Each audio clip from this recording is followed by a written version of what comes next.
live from St. Francis University. I can't wait to get this thing started. Penn Trafford versus Forest Hills. Penn Trafford taking on Bishop Carroll. Conrad Weiser. Greater Johnstown up against Forest Hills. I'm sure the people there are having the time of their lives. Oh, my goodness! Oh, what was that? Let's go! Holy A cow. desperate save coming out from Sea of Thieves on the goal. I'm on point. Damage lands, interrupts the race, the punch is there, and it is shot after shot after shot into the Bastion. That's how to keep our rotations tight, and that's really, once we got that down, that's what really changed the game. Oh, there's Kalu on the back half. He's good for one. Can he find multiple? He's sprayed with the smoke. He somehow grabs two. He grabs three with the right click. Kalua, you madman. Conrad Weiser, how? That was the play of the series so far, and Forest Hills are showing no signs of slowing down. I believe in the Rangers. One last chance. It's a big challenge to knock him off the ball, but he's got to look. He's got a shot. It goes off the post, and Penn Trafford wins. Tries driving down pitch. Has an open goal. Still looking to win the game right here. Trying to keep it alive. One last chance. It's an override, but the ball falls, and Penn Trafford. He's done. 2-1. Trojan 5 is down here. River Galaxy tags back in, but they've got to go against the entirety of the six-man roster here from Forest Hills. I was watching the feed. The coach was jumping up and down everyone. I think for everyone, it's the final, so I think everyone's getting hyped. We got in and we saw our jerseys, and I was just so happy. I was overwhelmed. It helped bring a lot of people together. It was a really, really fun experience for my first year. It's a really important space for a lot of students to have, and I'm really fortunate to have organizations like the Esport Company. It's been a great day. Never thought something like this could happen so quickly as being a teacher. I don't know, I get goosebumps talking about it. Well, as a parent who was on the fence in the beginning, I definitely see the positive of it now. Seeing our logo on the stream, seeing these kids so excited to play, it means everything to me as a teacher and a coach. And I'm so proud of you. I hope you know that.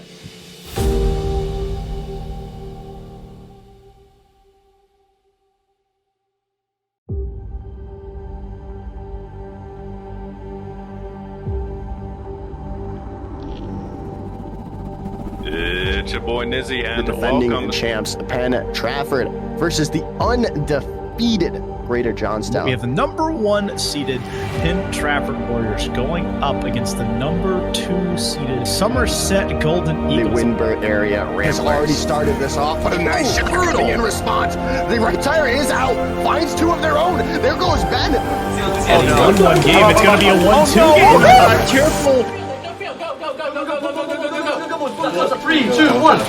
All of the other games that we've seen so far this season have been online. That LAN difference, the nerves, the fear, all of that, the anxiety, that's going to come into play huge. It could be your biggest downfall, and it could be your biggest buffs.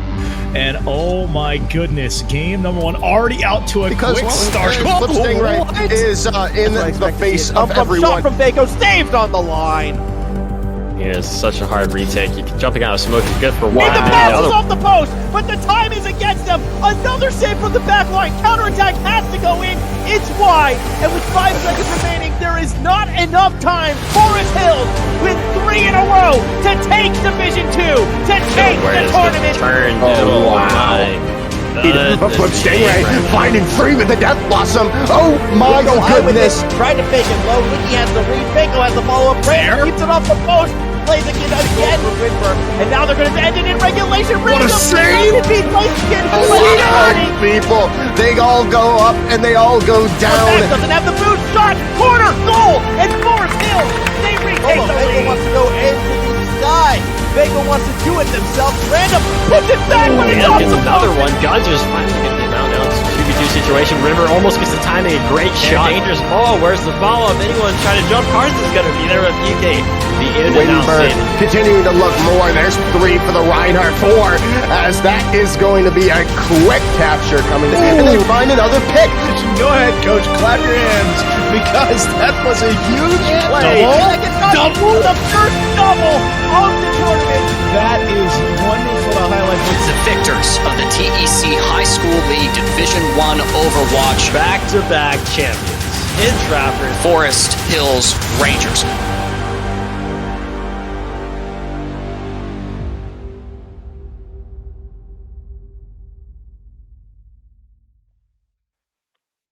It's your boy Nizzy, and welcome to TECCON 2022. I am Chris McNaney, Director of Content Creation here for the Esport Company. We are so excited that you guys are joining us here at First Summit Arena right here in Johnstown, Pennsylvania. And before we get to the action, I've got a couple of boys over here I'd like to introduce you to. Lion United, go ahead. Hey everyone, my name is Kyle Arnold, aka Lion United in the Esport community, and I'm the project manager here for the Esport company. Excited to be here. We had a great Friday. Looking forward to tonight here on Saturday. And right next to me, we have Captain Ahsoka. Hello, like you heard from my co-caster here, Kyle Arnold. Yes, my name is Captain Ahsoka. I am a professional esports caster. I like dabbling, of course, throughout the entire esports community, both collegiate and high school alike, and I cannot wait to get into some of these matches that we have today. And if you missed it last night, we were at the Millrats game with a little Rocket League 2v2. We had a book signing for Jason Grilly, former MLB player, pitcher for the Pittsburgh Pirates. He was there. The action was there. After that, DJ Rammer kept the night alive, flown all the way from Germany. This man was pumping out the beats last night. So if you missed it, that's okay. We're here now in the arena. We're ready to get started with some High School League All-Stars. We got the High School League. The best of the best are right over there on that stage. They are cracked. They've been cracked all season. They're going to pop off for us in Overwatch, in Valorant, in Rocket League. They are nuts. And so they've got a couple of their coaches here as well. Their family is here, their staff, they've got some of their players with them. And so we've kind of taken these teams and mixed them up. We've taken the best of all the teams around the high school league and kind of mixed them up and put them on separate teams and coached by two amazing coaches, Coach Carlisle of Penn Trafford and Coach Grove of Forest Hills. This is a fundraiser event for the Greater Johnstown YMCA. So I appreciate you guys coming out, raising funds for that YMCA. We are so excited to be doing that for you guys. And we are sponsored by Breezeline. That is one of our sponsors helping put on this production. And so special thanks to our sponsor, as well as all the other sponsors that if I went through, we'd be here till 10 o'clock tonight. We love our sponsors, but put on by Breezeline. Thank you so much. Let's get right into the schedule of events. Let's do it. For what's going on. We have Overwatch coming up. I appreciate your guys' patience because this is the event. Overwatch we are popping off with first. Right after that, we're going to go into Valorant. And then last but not least, Rocket League. And our casters are on deck right now. They're going to, go a little bit for those parents who maybe have never even heard of these video games or know what's going on. They're going to explain a little bit about what it kind of looks like. Overwatch is very complicated. There's a lot of lasers flying everywhere. So they're going to do an excellent job of, giving you guys kind of an insight of what these are. But more analytics on that later. They are on deck. Bull Skunk and Lord Thiethan, flown all the way from Dallas, Texas. We appreciate them. We love them. Nollins right here. Captain Ahsoka, flown in from Nollins. We love our casters. And so that's what we got for you guys. And right after Rocket League, between Valorant and Rocket League, we're going to be playing the Luke Trutz Esports Award announcer. We're going to be announcing the award winner for that certificate. That's going to be happening, again, right before Rocket League. And last but not least, we've already done some giveaways. We're going to do some more giveaways. As soon as I'm done with this, disinfect the headset. I'm going to be running around. I'm going to be handing out raffle tickets. If you see me, ask for a raffle ticket. I have some in my pocket.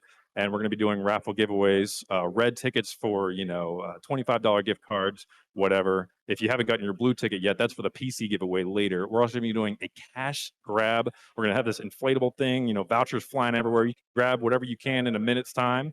And you're going to be cashing them in for, live prizes, money, T-shirts, whatever, koozies. We got all the giveaways coming for you. But before we get into all that, we got the All-Stars coming up. Let's talk about some players to watch, starting with Overwatch. And we got a video going to roll here for you for the players to watch for this event. Let's take a look.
Ladies and gentlemen, that was Flip Stingray of Forest Hills, as well as Kaide of Forest Hills. We have separated them because they are so good at the video game of Overwatch.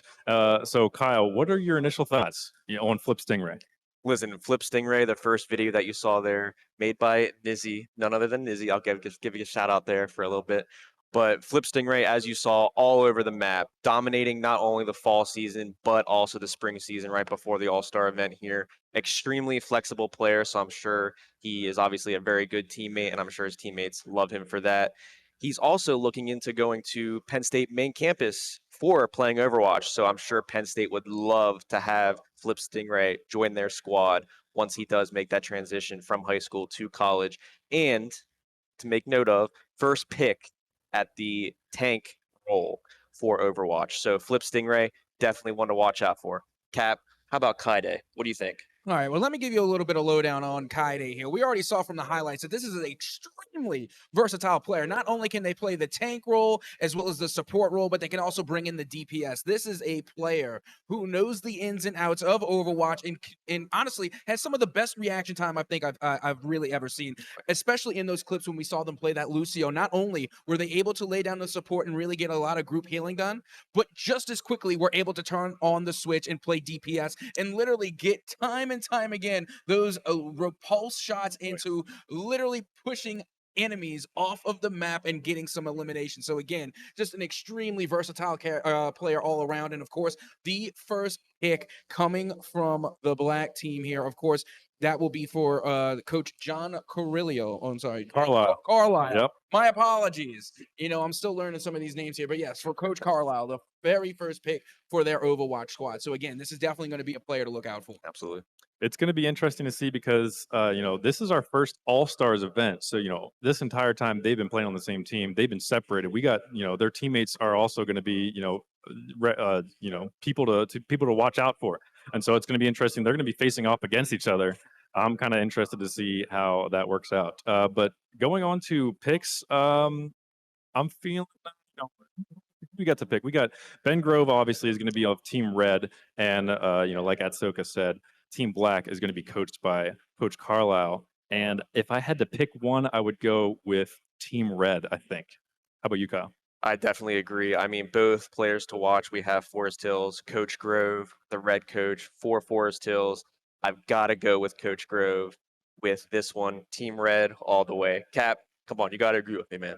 Absolutely not. No, I do not. Let's keep in mind. Hang on. Let's keep in mind. First of all, obviously, I'm going to be going with Coach Carlisle. I'm going on Team Black.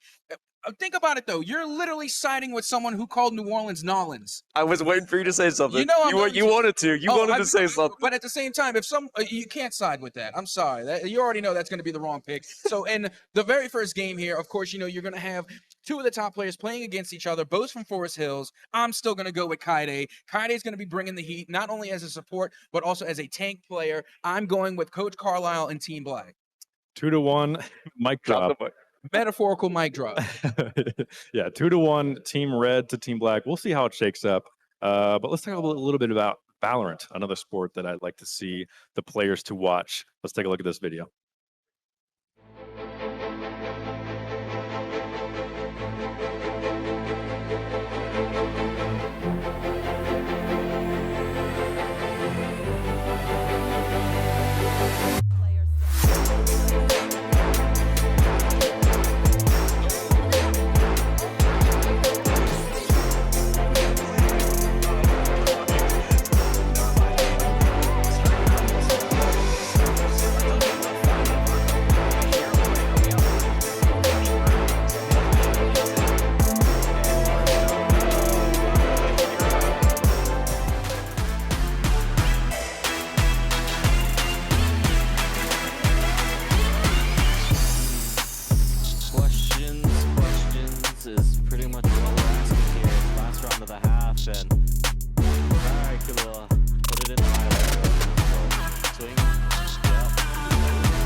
So those were the players to watch that I picked personally. Vaco, of course, of Forest Hills, and Kahlua of Conrad Weiser. Kyle, what is the lowdown on Vaco? What can you tell me about him? Listen, I'll give you props for picking those two players, Chris. But Vaco here not only competes in Valorant, but he also competes in all 3 sports that Tech High School League has to offer, which props to him. That is absolutely insane to dominate in all 3 of those sports.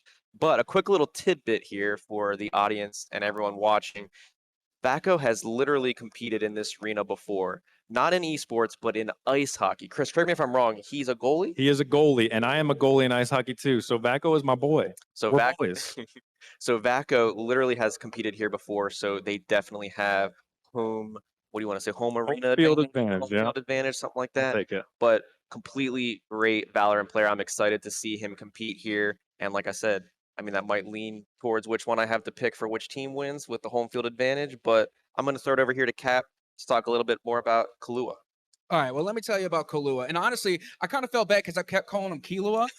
But again, this is going to be a day for mispronunciations. But absolutely, Kahlua, that's what we're going with. Right. And that's, again, their name, so give respect. But no, this was the star of the 2021 championship season. So again, this is going to be a really standout player, of course. And not to mention, unfortunately, they were AFK for the spring. You know, they had to take some time off, but you got to championship. For the championship. But you got to keep in mind that is going to give a big boost of motivation going for Kahlua because now they're going to be coming back with a vengeance. They've been sitting on the sidelines this whole time, and what do you think they've been doing? You think they've been sitting on their thumbs? You think they're numbing the thumbs? No, they're coming back. They're going to be sick on the sticks because they have been practicing that entire time. So you best believe you're going to have to watch out for Kahlua making their redemption arc here today. And I gotta agree with Cap because Kahlua, like you said, he's back to prove something for the All Stars. He unfortunately wasn't able to make it to the championship. I think that he's going to be bringing life to his team. He's got his whole team on his back, behind his back, and so he's going to be leading the charge, ready to prove something here at All Stars. My pick is Team Black, Kahlua. How about you, Kyle? So, Cap, you're going to hate me for this, buddy, but I'm going to have to agree with Chris here. I'm going Team Black, Coach Carlisle, taking Valorant, in my opinion. They're going to come hot, looking for a vengeance. I did pick Coach Grove in the first one for Overwatch, but I got to go Coach Carlisle and Team Black All-Stars for this one. How about you? You say, how about me? You know what I don't understand? Why are these two ganging up on me? Like, they're all like, okay, I have to go against the grain here because y'all are going Team Black. I gotta go Team Red, and tell you what, I got an interesting reason why, and I'm gonna hit you with a little bit of what I call captain's analysis. So you ready? Okay, so I'm gonna go with Team Red because of Vaco. Okay. Let me tell you something about Vaco. And this might be a little bit biased, but last night, I got to meet them. I got to talk to them. They have a very great personality. They are very vocal. They are very communicative. And honestly, I think that is the characteristics of a good IGL that is an in-game leader, being able to really bring a lot of morale, a lot of energy to their team and being lit on the comms, communication. And Vaco has proven to me that they are capable of that last night. And honestly, I think they're going to be that IGL for their team. So once again, I'm going with Team Red, and I'm going to be going with Ben Grove. Is this another mic drop or no? Not a mic drop. Okay, not a mic drop. So you call it Caps analysis. Okay, you call it Caps analysis. I call it Caster Curse. Absolutely, bring it. Oh, speaking of, that's another one of my many nicknames, Captain Caster's Curse. So yeah, it's on the table. Well, fair enough. There are our picks, and before we get into our Rocket League players to watch and picks. Quick announcement, the VIP food has been relocated to the visitors locker room. Again, that is the visitors locker room is where the VIP food is going to be located. So if you're hungry, but if you're just hungry for Rocket League players to watch, we've got a video coming up. Let's roll it.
So those are your players to watch for Rocket League. Like you saw in the video, I picked a random of Winber and Pigby, aka Pig Beast of Forest Hills. Kyle, what can you tell me about random? What random thoughts do you have for me?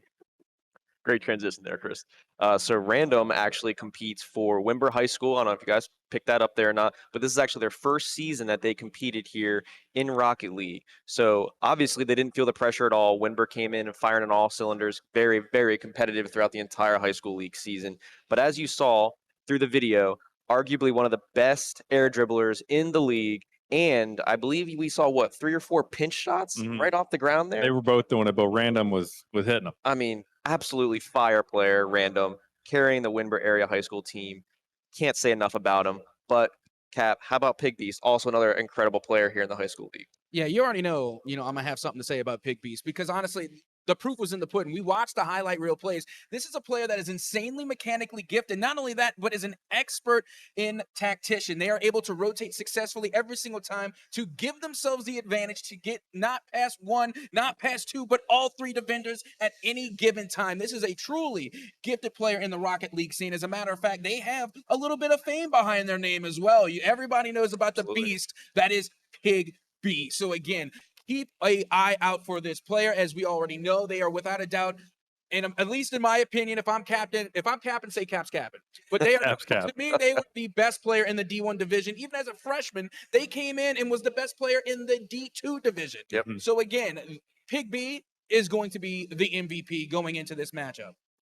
No mic drop. I'll give you a minute. No. Okay, no mic drop for that No one. mic drop. I like his insight. I like both your insights on those players. But if I had to pick between Team Red and Team Black, by the way, quick shout out to St. Francis Esports. We're using those colors, obviously in lieu of them. They are the backbone of the high school league. If you're not aware, St. Francis University Esports is the backbone of the high school league. We love them. We love their booth. Shout out to them. But if I had to pick between Team Red and Team Black, I'm gonna go Team Black. I think Pig Beast. I've just been watching him too long. He's like my favorite player to watch on Rocket League. So what do you think, Kyle? You gonna agree with me or not? Unfortunately, I'm not going to agree with you on this one, Chris. I'm going to go with Team Red. I'm going to give Coach Grove 2 out of 3 out of the 3 falls here. I'm going to give them 2 wins. I'm going with Team Red. I think Coach Grove is going to have his team ready to go. They have Random on there from Winber High School. I think that team's going to come together incredibly. Team Red all the way. Cap, come on. You got to agree with me at least one time. He's capping. No, 100%. Captain knows how to call him out, and that's Cap. So let me tell you, this is definitely going to be, at least in my opinion, a black team win here. Of course, you got Pig B, the Beast themselves, who not only is an expert air dribbler, all respect to Random, a fantastic air dribble, a good mechanically gifted, but this is not only a mechanically gifted player coming from Pig Beast, but also an expert tacticianer as well. So again, you're going to have that extra layer of pretty much what I said earlier of IGLing, some in-game leadership coming from Pig B. So not only are they going to be able to boost themselves, but they're going to bring that energy to their teammates. So once again, I'm going Team Black. So, Cap, I'm just going to have to step in here real quick. You're going to go 0 for 3. The caster curse. We fitting to find out. The cap is. We fitting to see. The cap is capping. And yeah, right before we get into these sponsorships, we are going to be going to Overwatch. Right on deck, by the way, before we get into that, is Bull Skunk and Lord Thief. And if you haven't heard me before, I'm gonna say it again. They are excellent casters. Incredible. They're going to be taking our spot. And before we get to that, we've got a couple of sponsorships to play. So go ahead and roll that video, and we will get started.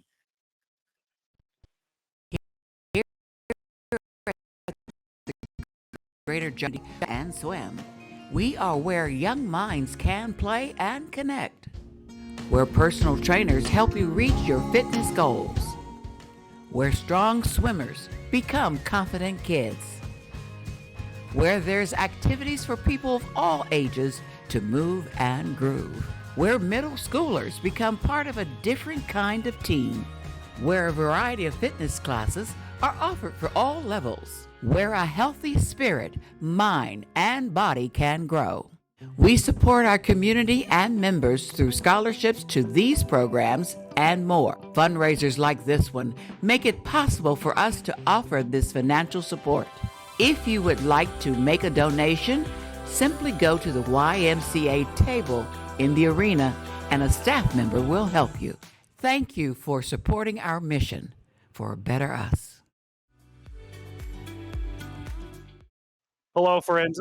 We are so excited to be here at TECCON 2022 community event, the all-star event sponsored by Breezeline, live from the First Summit Arena here in a beautiful Johnstown, Pennsylvania.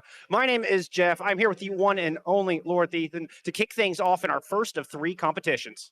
That's right. The game we'll be starting with today is none other than my game, Overwatch. This is the one that I've been playing prolifically for the last couple of years. It's an absolute blast. Lots of colors, lots of action that we're going to get to capture here in the upcoming hour and a half or so. I'm hoping this one's a good long series. Overwatch, really straightforward game. It's going to look pretty chaotic at times, but at the end of the day, it is a 6v6 game mode, 6 players on each team vying for control over one objective. An easy way to control that objective is eliminate the other team and fight through those respawns that come afterwards. We'll get to see a variety of maps that we'll be able to go over in detail. At least we'll be able to get peeks into all different corners of the world.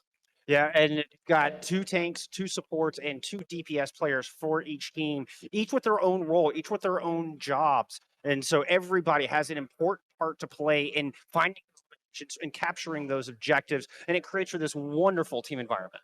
Oh yeah, absolutely. And like I mentioned, it's playing colorful and lots of action. Very much so. I'm pretty excited to jump right into it. Before we do so, we've got to get the players actually on the stage. So let's go and toss it to Bubba and see who exactly is competing this afternoon.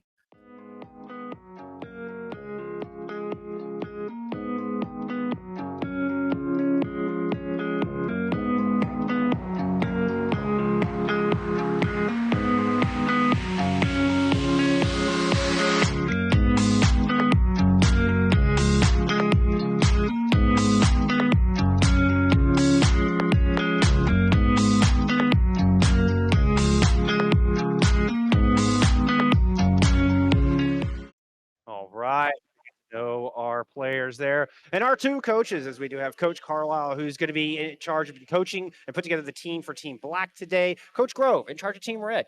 Yeah, and both of them insanely competent at that. Oh, yeah. Phenomenal leaders who have been able to unite these kids under these school banners. It's been a lot of fun to see the team's development as a whole over the course of the regular seasons, past couple of seasons actually. It is going to be very sad to see some of these students graduate and moving on, to be fair, to bigger and better things. Well, I'm glad to see one last showcase for these for some of the seniors, some of those that are recently graduated. But I did want to take a moment and talk about kind of how these teams perform. Just briefly, because our 2 coaches here today, well, they flipped a coin to determine who would get first pick, and it was an alternate draft, and they highlighted players that were standout players from all 8 schools from around Pennsylvania area. At some point today, through our 3 titles, we will see representation from all of these schools. But Overwatch was the only game that Coach Grove got first pick. He lost the coin flip for both of the other games. So he's coming into this with a slight advantage because he was actually able to pick the first player for Overwatch. And who did he pick? Oh, none other than Flip Stingray. Who else are you going to pick? Who else? But that gave Carlisle a chance to strike back at his heart and nab Flip Stingray. So this is Kaide. Oh, Kaide. Yeah, I'm sorry, Kaide. Kaide. Yeah. Yes. And so that's where camaraderie turns into rivalry here on this series.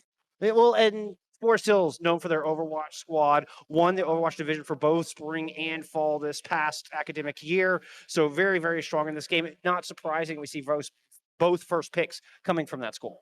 Oh yeah, but there's a lot of great representation from the other schools as well. We got some fan favorites from Winburn, Somerset area Golden Eagles. I'm a personal huge fan of both of those squads, so it's gonna be pretty excited to see them duke it out here in these upcoming maps. Speaking of maps, we're gonna be heading to 3 very interesting ones. Some of them much beloved, some of them not preferred as much. Our first starting point will be none other than the control point game mode Ilios. From there, we'll be sliding along into Route 66, and then our road journey will end at Temple of Anubis. And actually, we do have to talk a little bit about the prospect of a draw. Oh, it could be in the cards, and it would not hurt my feelings. Would not hurt my feelings one bit.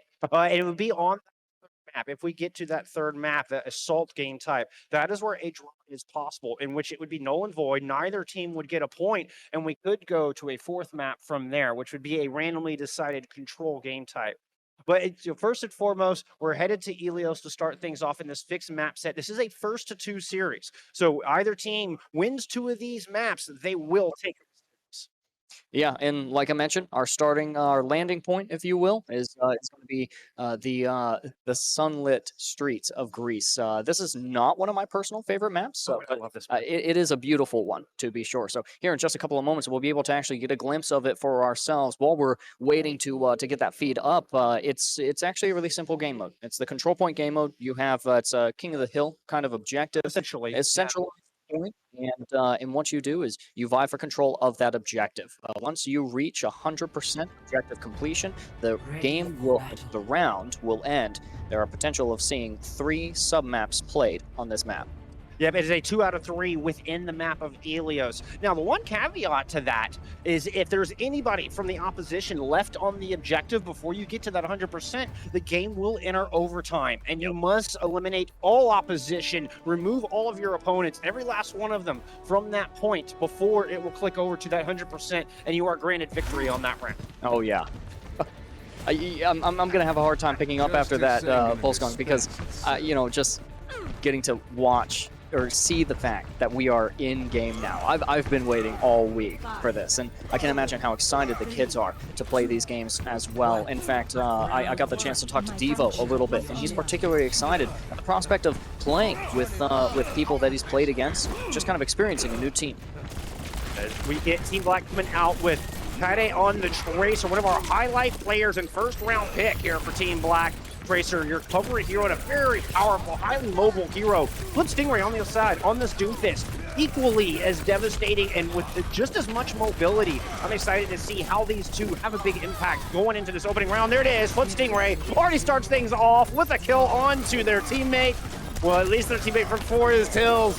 Team Red have the lead. Flip Stingray comes in with a second big punch in the middle. Big right hook takes the Mercy out of the fight. Team Red is going to grab first control of this objective and start building that percentage. Oh yeah, it's a pretty clean wipe there of Team Black from the All-Stars on the red side, and it's good to have those decisive fights as early as possible. It's kind of prompt a switch actually from Kaide, and this is that rivalry I'm talking about. They're kind of picking heroes that don't do well against each other.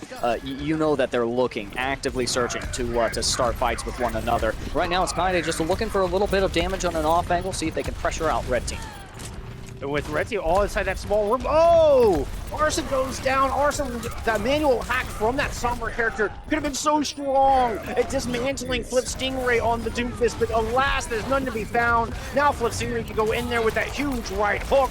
River Galaxy uses their ultimate to get the kill onto I'm Just Mythic, and it's another team fight win for Red. Yeah, and I mentioned earlier that that Kaide is kind of looking to oppose Flip Stingray and what they represent on Doomfist, but River Galaxy is on the Red All-Stars team, and they're like, I got you. Keeping an eye out for Kaide on that far, looking to shut them down so that flying hero isn't able to wreak as much havoc on this Red team. The Black team needs to get a little bit of control going on this objective.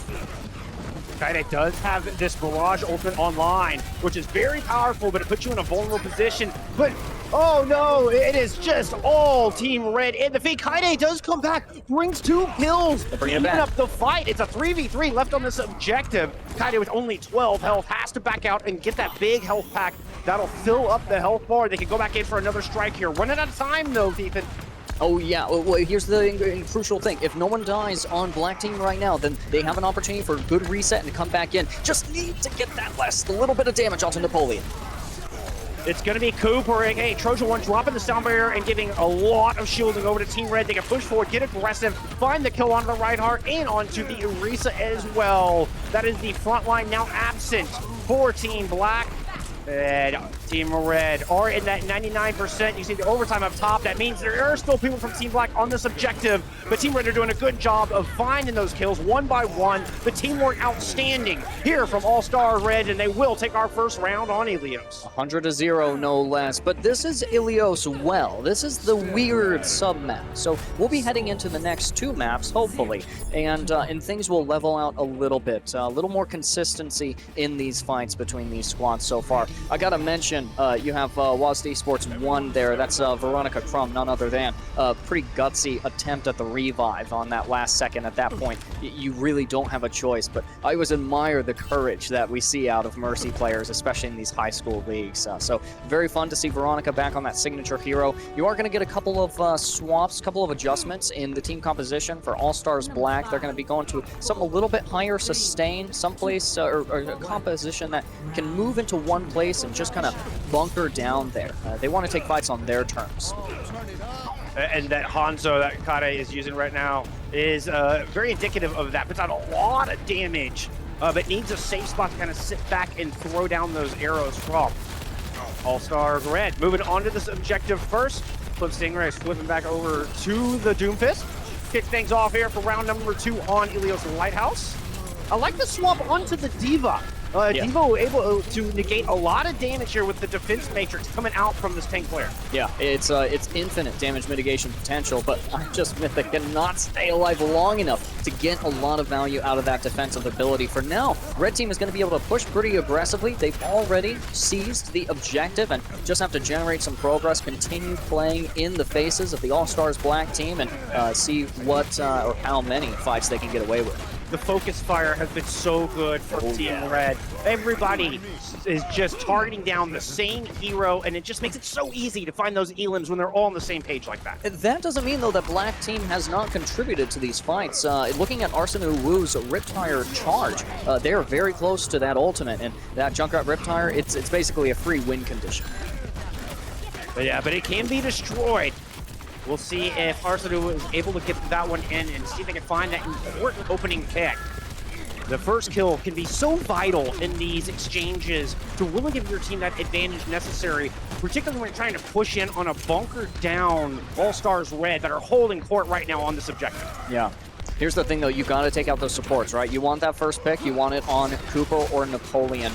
Because if you can see the stats up at the top corner, they've both done over 5,000 healing so far. That's a nutty first pick, though. I think that's acceptable. Nice shot, and now the Dragon's coming out for Kade. A lot of damage on the Nade, who is about 50 health. The heal's coming through, though. Napoleon was right there with him with the Tire. He's so good. Tire finds both supports, just like you were talking about. Prime targets for Arsene Wu. All-Stars Black finally getting their feet planted here on this point. They should flip this objective directly. Yeah, that was a nice self-destruct from Devo there. So that's a glimpse of the explosive potential you've got in the composition for the All-Stars Black Team, and it has rewarded them with capture on the objective. They're going to start generating progress. The cool thing for them is they still got those bright blue little check marks up on the support heroes. So when the going gets tough, the healers are going to be able to help out the team, keep them alive, especially against the whole barrage of ultimates that's going to be coming from the Red Team. They're coming up close on that Graviton Surge. We'll see if they get to use it this fight. Yeah, the Graviton Surge could just lock everybody from All-Stars Black in place and make an easy pickets. River Galaxy dropping the Deadeye from the high ground, not able to find any kills with that, but Nate gets by over the fight. The res does come through, so both healers back into this thing, and that Coalescence providing healing for Team Black and doing damage to All-Stars Red is enough to take Flip Stingray out of this fight. Moving in, swinging with impunity. I'm just Mythic as that Earthshatter ready to go, does enough damage with Arsene Wu to find a couple of picks, and All-Stars Black hang on to this point. Yeah, and so Barkon did not have an opportunity to use that Graviton Surge. Totally fine. Just being able to lock an entire opposing team in place, it's pretty valuable. You want to hold on to that for the next fight. But that was a really nice hold from the All-Stars Black Team, and great sustain there onto I'm Just Mythic from Kitten Spy. Means that the Reinhardt, this main tank, is able to just free swing the hammer, do damage. It's a lot more fun than holding up the shield, but holding up the shield is definitely what has to happen, especially when we get Barkon's ultimate coming out. Big rotation, All-Stars Red. Yeah. Allowing Nate to build up to the rest of that first shatter. Oh, first one comes out. Nate gets the shield up. The block is there. Flip Stingray moves in, drops the Meteor Strike, sending him sailing into the sky, landing right on the objective into the back line, and finds both supports. Flip Stingray managed to put it down. The Tire! That is a 5K Tire from Arsene Wu. Oh my goodness. It came out of nowhere as well. It looked like it came out of wardrobe from Narnia. I don't even see that coming. And they're not going to get back. Red Team. No, that's round. Oh my, what a save. What an absolute monumental save. Both supports were out of that fight. That was going to go down fast there for Team Black.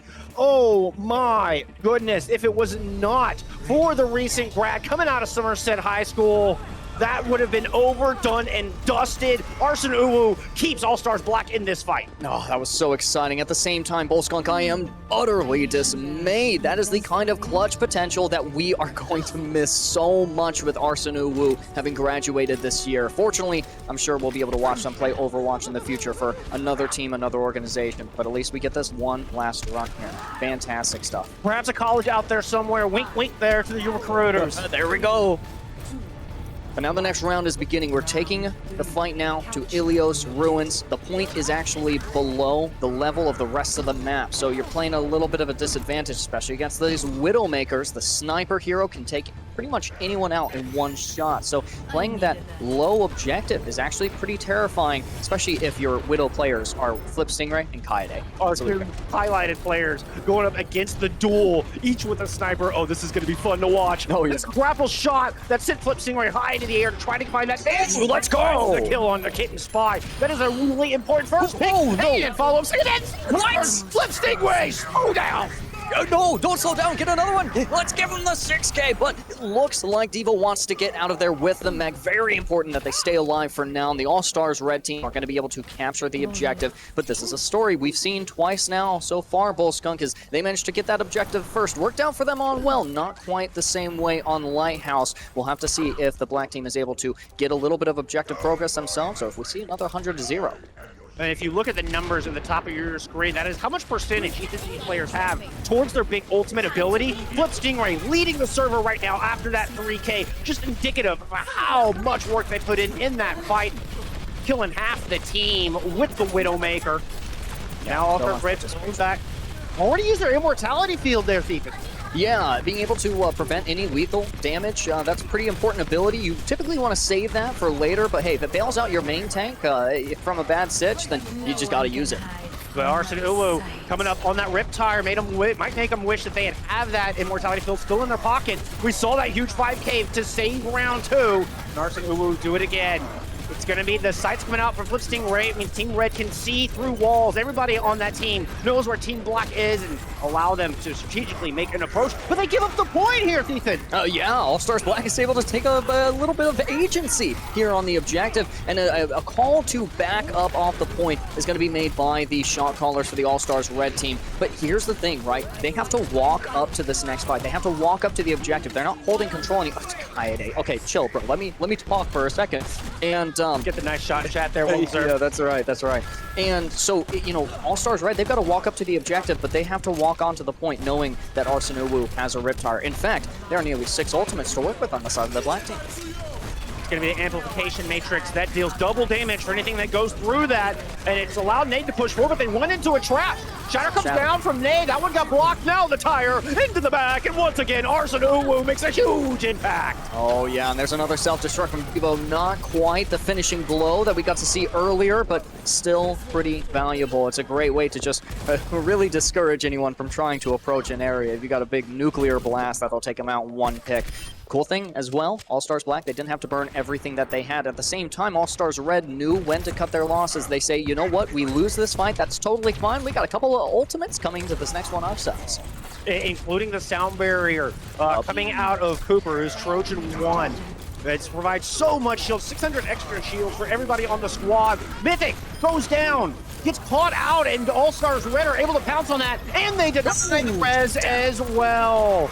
Veronica so desperately wanted to get that Reinhardt back into the battle, but Napoleon and the rest of All-Stars Red not going to let that happen. Now they move on to reclaim this objective.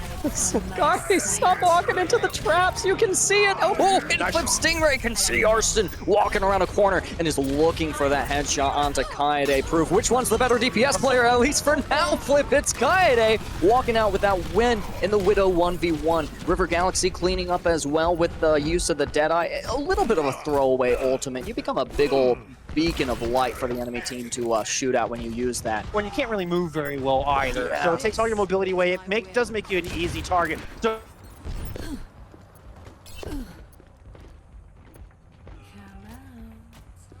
out of though is going to be that Graviton Surge from Barkon once again, and actually we had a couple of people just toss themselves off the ledge. Very interesting.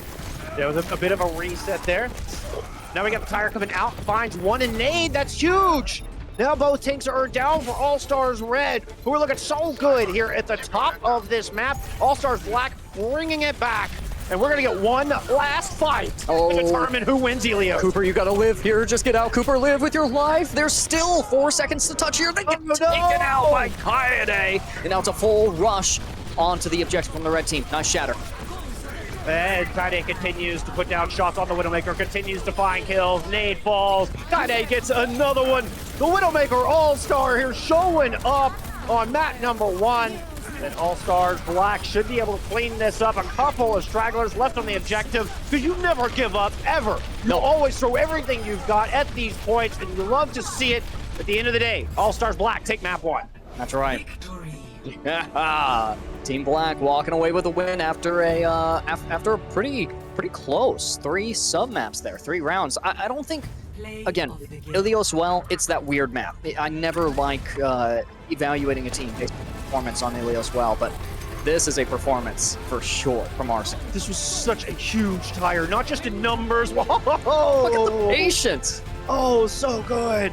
But the importance of them losing both of their supports prior to that tire coming out cannot be understated. That fight was lost had Arsene Uwu not gotten that huge rip tire in. Well, I mean, we kind of alluded to that a little bit as well when we reflected on how much healing the support players for Team Red were actually able to generate. That's not just keeping the team alive. That's also charging their own ultimate abilities. Oftentimes can be used in offensive capacities as well, right? Oh, you got to sever the lifeline. And that's how you can win a team fight in Overwatch. And those support ultimates are some of the most impactful ultimates in the entire game. Oh, yeah, absolutely. Absolutely. Well, there you go. It's Team Black halfway to victory, taking our first map of Ilios. We're going to take a quick little break, throw it over to Chris for some games. When we come back, it'll be map number 2.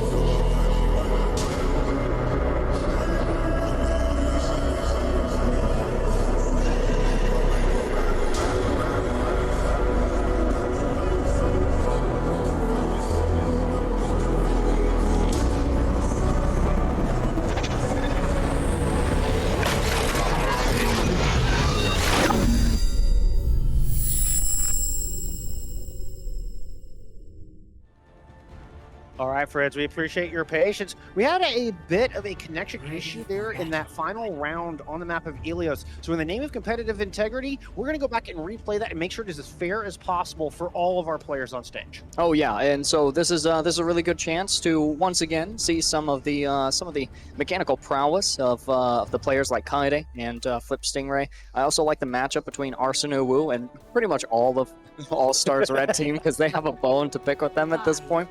And as well, I mentioned this on map 1 on Well, where River Galaxy, everything that Flip Stingray is wanting to accomplish, River Galaxy is right there, trying to make sure that they have what they need. And well, we've already gotten to talk about the tank supports a little bit as well. I'm really excited to see the teams as a whole operate on Ilios Ruins once again. And I think it's important to note that whoever wins Ruins will take the map. That's right. We are sticking with the 1-1 score line of each team winning some map respectively. So winner here will take map 1 in a 1-0 lead in our All-Star game. A little bit different strategy here, and well, Flip Stingray goes down as Kaede pulls out the Doom Fist, able to land a big right hook, and Arsene gets rezzed. He's right back in this fight, 65 for All-Star Blacks right now as Kaede goes into the back line. Nice stun from River Galaxy with an uppercut. Gets Kaede out of harm's way, and Arsene finds that kill on him, Nate. That's right. There's Veronica coming in clutch for the team, making sure that they're operating at full strength in that fight. And, I thought I heard Nurse Shouter there, but no, what I'm seeing is just Kaede absolutely popping off. And we got to see the Flip Stingray Doomfist there on Ilios Well. Now we get to see the Kaede Doomfist here on Ruins, and this is just a testament. These two players are so comfortable with each other's play styles, orienting themselves around their, well, in this case, former allies, and that they end up making a really good match against each other. Oh, and this Doomfist can be so disruptive. Knocks players around. The Seismic Slam will knock them up in the air. There you go. And then the ultimate, that's the Meteor Strike that gets them out of harm's way. They can land anywhere they want on the map. Arsene with 2, make that 3 picks on the back of it. Already 95% to that Riptire. Beautiful. A lot of people look at Junkrat and they're like, this hero doesn't require any skill. You don't got to aim. No, you have to aim at the correct positions, and I think that that's something that Arsene Wu has really good grips on. Coming to this next fight as well, All-Stars Black with a Valkyrie. Being able to heal the team is going to be a powerful position for Veronica. Red team has to find a way to push.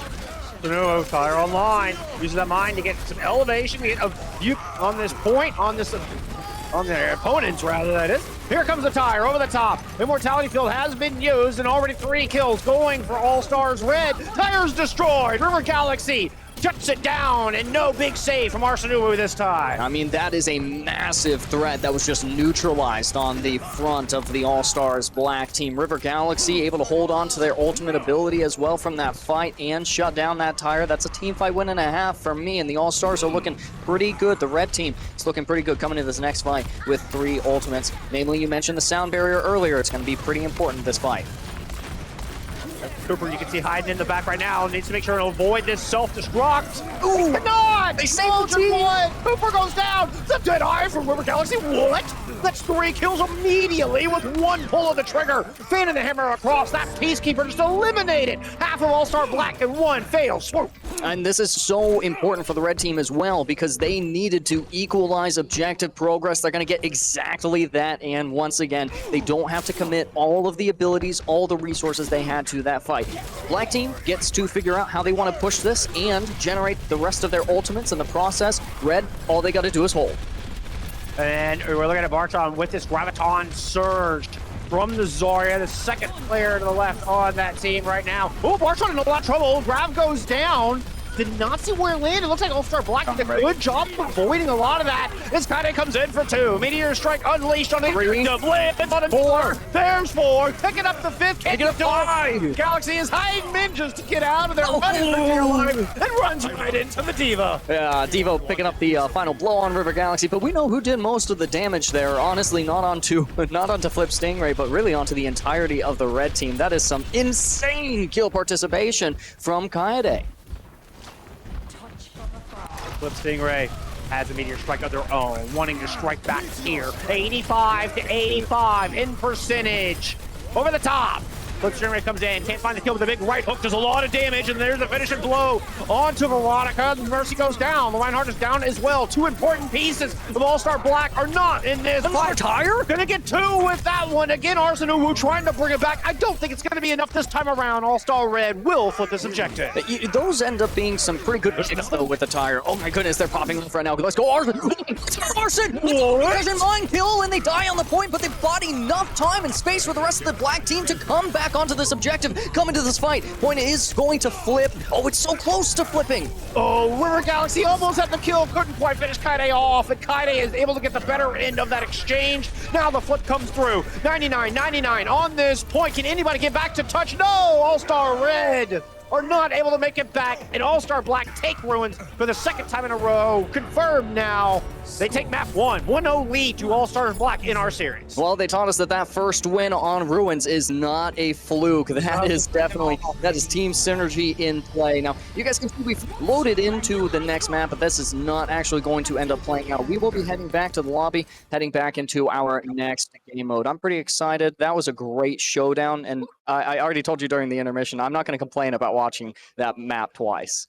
Well, when we highlighted the two DPS players we were seeing from All-Star Black and All-Star Red and Kaede and Flip Stingray, respectively, they did not disappoint either time around. Absolute wonderful stuff.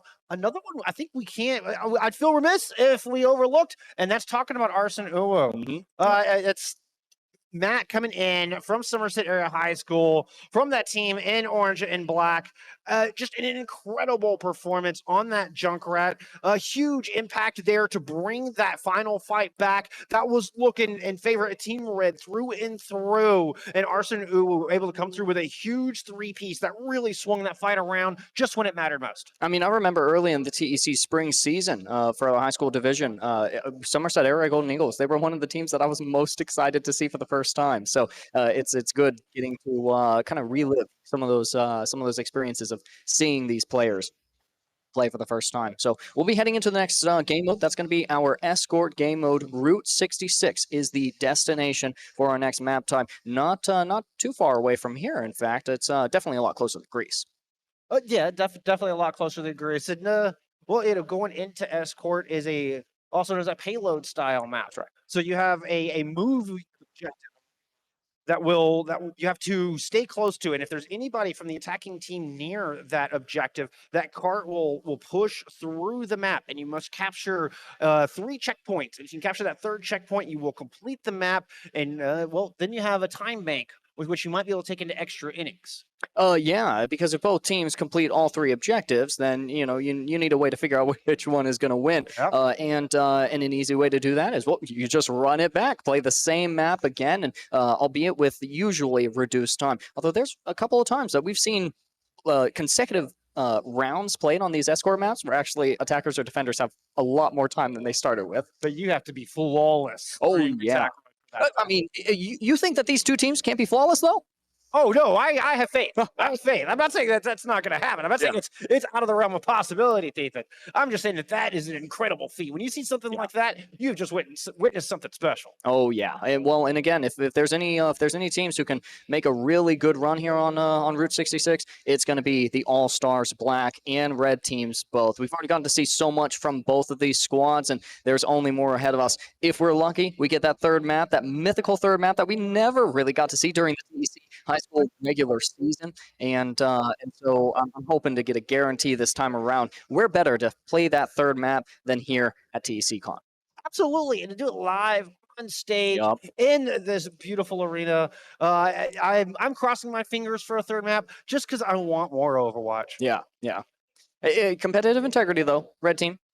Don't toss. No tossing here. Just go win with the competitive integrity, and we'll see both of these teams in for map 3. Route 66 actually is in the new Overwatch 2 beta as well. It's a nighttime version of the map, which ends up looking pretty good. Oh, it looks real good. It looks real good. All right, it looks like we're going to take a quick little break here before map number 2. We're going to throw it over to Chris down on the floor with some more games. Well, that game made me hungry. Yeah. I don't know about you, but I don't know. That's just, now flying snacks make me want snacks. Yep. Some of our VIPs out there are in need of some snacks. Food for our VIPs is available in the visitors' locker room. Yeah, and the games are going to keep going all night long, so might as well get a little refreshment, get some energy right now to help us persist through the rest of this series and the game series that we'll have following after this. At least for now, let's move our focus to Route 66. Is that payload game mode that we got to talk about a little bit? All Stars Black, starting here on the defense, and with an interesting composition at once. Not one that I'm personally fond of, but if you can make it work, then you must be pretty good. The Orisa-Zarya combo is definitely interesting. But losing Veronica here is pretty devastating. Yeah, that's an incredibly important first pick from Flip Stingray. Not only is it a 6v5, but you take that Mercy, which means you take off the ability for any kind of resurrect that Mercy brings to the table. And now All Stars Black are having to just back up and retreat while All Stars Red move around this first corner, gain some space, and gain this valuable high ground with which to put down some damage. Yeah, that backup and retreat is something that Orisa ends up being pretty good at, but not something she wants to do. With the pick from Arson, it might be a little more viable. Oh, Veronica makes it back into the fight just in time to get Kit and Spy back on their feet to help keep that Orisa, to help keep Unjust Mythic in this fight and on that front line, and try to keep Nade and the rest of All Star Red at bay. Arson Uwu working around to the outside, looking to drop another one of these phenomenal tires that we saw multiple of already there in map number 1. It's keeping All Stars Red at bay and is keeping this top tunnel under control to deny any kind of flanking potential coming out of All Star Red. So All Star Red drops back into Main Street, throws down Ant Matrix. Here comes the tire from the other side, finds 2. That's 2 apiece for each side. 4 players left on the battlefield for each of our teams. Blake Stingray out of the top finds 1. Arson replies with 1 of their own. Mythic answers there as the back and forth continues between these 2 squads. There's another Riptire as well from Flip Stingray. Who are they going to get with it? Looking for that pick contact hit by relentless Riptire there. And that actually should reward All Stars Red with a team fight win here, as long as there isn't too much more opposition that comes from the defensive formation of Team Black. For now, they definitely want to back off, but that doesn't mean that they're willing to yield this first point entirely. The place that they took, that they staged that fight, means that they get a guaranteed second fight here, and they might be able to hold. Yeah, and they can use this Bob that's coming out now. Will contest the card. Now the Graviton Surge in. Dragons unleashed from River Galaxy to try to fend off All-Star Black. Not allow them to follow up on that Graviton Surge. Now Cooper is going to throw in the sound barrier, and All-Stars Red are going to get aggressive on the back of that. Find 2 kills, 2 very important kills indeed onto both supports from All-Star Black, and that means the rest of the team just does not have the staying power to hold on to this point. Yeah, and what we got there was an illustration of a really important principle in this game. When you see your opponents committing your abilities, your ultimates, those resources, you have to make an equal or greater investment of your own. I think that that's a big part of why we got to see All-Stars Red come into that first point victorious, find that first point captures, because they saw the Bob come out from Kaede. They knew that they had secured the supercharger from Orisa in the previous fight. I'm Just Mythic loses that ability, and so they say, you know what, we're fine using the sound barrier, using the grab, the dragons, we'll get them back soon enough. Oh, it was such smart use of the Dragons, too, that allowed Cooper to hold on to that sound barrier. That patient play was so important for All-Stars Red to win that fight. And now we've got a huge opening pick out of Flip Stingray. Takes Arson Uwu out of the fight. Now Flip Stingray heads up to the high ground, but Kaede made a swap over to the Echo, the flying hero that easily moves up there. This middle Flip Stingray. Arson Uwu drops for the second time in this fight. We have a 5v5 on this objective, both teams.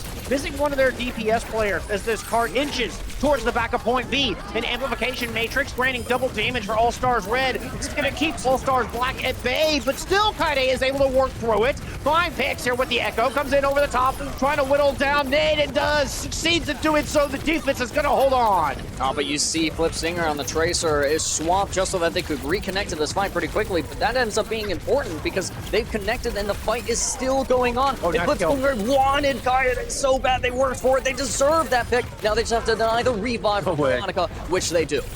Such tenacity out of All-Stars Red. And Flip Stingray making this important swap. Able to pick up 2 with it. Finally goes down, and it's a bit of a broken fight. And still, despite the best effort of Flip Stingray, All-Stars Red cannot quite break down these doors. And it's going to be even harder in this next fight to break down those doors, because look at this. You got both tank ultimates coming online and an opening pick from Arson Uwu. That's not really an opening pick. The fight hasn't begun, but All-Stars Red might still want to take it. And we've talked a little bit about what this Graviton Surge can do. Let's talk about that supercharger from the Orisa. That is 50% extra damage within anybody of line of sight of those war drums once they are placed on the battlefield, but they can be destroyed. So Mythic needs to be really careful on where they place that supercharger down to make sure All-Stars Red cannot destroy it immediately and for it to find some value. All-Stars Red are looping around the outside. Again, nice fortify indeed, meaning that Mythic is still up. Now the supercharger is placed behind the cart to try to keep it out of harm's way, but Flip Stingray lands the pulse bomb onto the Moira. River Galaxy gets one in as well, but not before Kaede gets a double kill with the sticky bombs. And this is another just down brutal fight. Both teams finding kills. Graviton Surge invested late from All-Stars Black to try to secure this objective. Yeah, they'll be able to win that fight, but who's still on it? Oh, Veronica gets away with the revive? No, I'm afraid not. Now the Zarya is back in the fight, but Flip Stingray has got a 4K here. That should be enough to push this thing home. The pin from Nade will secure this objective, and All-Stars Red should be able to get a second point on the board. Yeah, they should. It's only a matter of time until they wear down the remaining stagger picks that are coming out from All-Stars Black. They're eager to re-engage here, but I'm just Mythic. They know better than to drop down from that position. They want to come back and fortify for this next objective. You talked about the supercharger being incredibly powerful. We're coming up on 2 more powerful ultimates for All-Stars Black. It's going to be pretty important to see how this Riptire and this Coalescence from Kitten Spine is going to be used. That's the ability that does the healing and the damage at the same time. But look at this, 5 ultimates on the side of the red. And that's just an example of the discipline of this All-Stars Red squad here in this attack phase. We've seen 3 of those ultimates now thrown out, and they're all getting value. Earthshatter comes down to help close out this fight. Oh yeah, that's a fast fight as well. I mean, after using 3 ultimates, it should be a fast fight by all means. Once again, All-Stars Black, they've got one last chance to contest this. They're gonna have to make something happen with that Riptire. Arson has done it multiple times already today. We're only in map number 2. Has another Riptire at the ready. Hiding in the back. We get the whole hog coming out of Artron, trying to push all of All-Stars Black away so they can keep pushing this cart forward, and All-Stars Red get closer to finishing, but no, they will not be allowed. Everybody getting into the mix. All-Star Black just winning into the neutral. They don't even need any ultimates to win this fight. That's exactly right. They're going to be able to hold on to those. Kitten Spike did at one point use the Coalescence, so that ultimate is now expired. Kaede on the Soldier 76, high mobility. If you play Soldier 76 like kind of guerrilla warfare style, it's a pretty free hero to get some serious picks, serious damage on. So equal opportunity here on both sides, and only 30 seconds remaining. Kaide's going to be really smart with their positioning, though. Shatter comes down. Barstone's the only one caught with that. Napoleon and Trojan are both out of this fight. There's no more heals, and Trojan was holding on to the sound barrier. What a disastrous turn. All-Star Black finding the exact right picks they needed to finish that fight quickly. Oh, Kaide's out for blood. Kaede knows that River Galaxy's lurking around there somewhere. River was able to grab the Mega Pack. They're gonna be able to walk away from this one. Arson is still sitting on this tire, and honestly, I'm getting itchy for it. And Matrix out. Flip Stingray takes Arson. Ooh, out of the fight. Tire not available as the Dragons are over the point and pick up 2. River Galaxy with a 3-piece before it's all said and done. No time left on the clock, which means All-Stars Red cannot step off the objective, or that overtime will disappear and the round will end. But Flip Stingray keeps getting picks like that, and All-Stars Red put 3 points on the board. Oh, River Galaxy with those final blows in that last fight. Kaede, lesson learned. Don't let them live next time. Chase them to the ends of the earth. And well, I mean, you don't know for sure that doesn't happen again. Hanzo's pretty reliable at being very strong when he's on the opposite team. When he's on your team, it's not real great, but when he's on red team, he's good. He's good. And River Galaxy is on the red team. That was a good showcase. There's no time in the bank remaining, right? So that overtime scenario, we talked about time banks a little bit. If we do see all 3 points captured by All Stars Black, they will get an extra minute in their bank on both sides. So that'll be interesting. In order to see it, though, we need to see all 3 points captured by All Stars Black. Yeah, first things first. All Stars Black going on the attack now. Well, I mean, just 1 point at a time. You can't think about all 3 just yet. Yeah. First things first, they will have 4 minutes to capture point A, and once they do that, they'll get a little bit of additional time added onto their bank to try to move through and take the rest of the map. You know what I like for this map though is Kaede on the Genji. That's a pretty interesting. I hope they stick with it. Yeah, same. The strange thing, I suppose, is that All Stars Black doesn't have the Ana in the lineup, right? So typically you want that ultimate from Ana to empower the ultimate from Genji. But honestly, if anyone's going to make what we refer to as a dry blade, the Dragon Blade with no damage boost, it is going to be Kaede. Look how close All Stars Red is holding. Oh, yeah, they're doing the close. They are very, very close. They're gutsy. This is not something you normally see on this map. And here they go with the Blitzkrieg. They come surprise them out of nowhere. All-Stars Black so far have weathered him, but Mythic finally gets whittled down as All-Stars Red just emerge from all sides with a beautiful Blitzkrieg attack here on the defense. The question is here for All Stars Red, how long are they going to be able to hold this position? It's all about playing aggressive at the right opportunities, and Kaede has swapped off the Genji. I'm sorry, Bullskunk, they didn't stick with it. Onto the Pharah. All Black wants to do is just kind of whittle down the resources of Red over time. This is a really smart response to his close hold, because the only person who can challenge Kaede on the Pharah is River Galaxy on the Cassidy. But look, doesn't matter if you win the ground war. All-Star Reds put all their attention forward. They ignore the Pharah in the air and they find the picks. Yeah, and that's another fight win here for All Stars Red. They're still holding really close on that objective. You're looking at essentially no progress attained here for All Stars Black. Invariably, they're wondering amongst themselves what they need to swap, but they're coming up close enough on some of those ultimates that they might as well continue fighting this. I'm just Mythic. If they can get a good shatter off, that's going to be huge. Give me Arson, who swap it on over to Junkrat. This Deadeye is ready. That's going to highlight anybody with a skull over him when that trigger gets pulled is dead, just like Mr. Gary right there. Oh no, both takes gun down, and All Stars Red continue their dominance on this defense. You don't often see a Reaper as well, kind of counter-picked against Pharah. No, that's especially against every day. Yeah. So I like it. Flip Stingray is like, this is not for chasing me down early.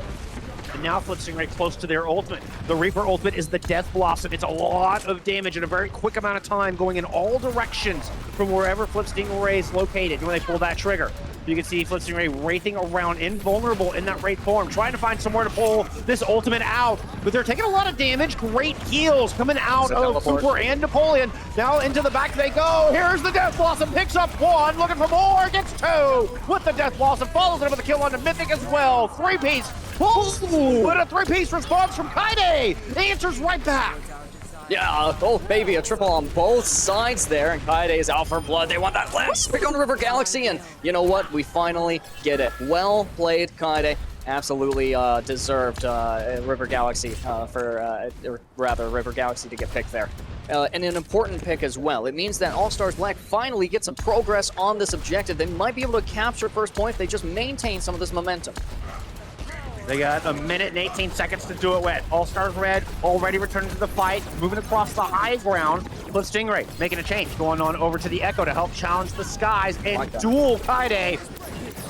Turn their attention onto Arsene Uwu. Gets the headshot, beautifully done. The tri-shot landing for Flip Stingray, trying to milk Hidden Spy, and does. That's massive damage to anybody under half health. Now the Deadeye from River Galaxy finds Kaide as well, and this is gonna be another defensive fight win from All-Stars Red. Well, I said All-Stars Black would be able to make it if they maintain momentum, and I mean, it's not their fault. All-Stars Red just came in with a perfect opportunity to shut that down. I do like Flip Stingray on this Echo, exceedingly powerful hero, and also a good response to what Kaide and Arsene Uwu are looking to accomplish. You want to play against a Junkrat?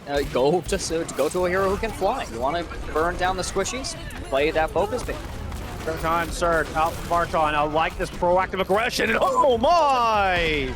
That's double damage, and everybody from All-Stars Black was held in place. There was nothing they could do, Ethan. No, that's 4 Amplification Matrix assists under Napoleon's belt on their record now, and it's going to be a last-ditch effort push here onto the objective for All-Stars Black.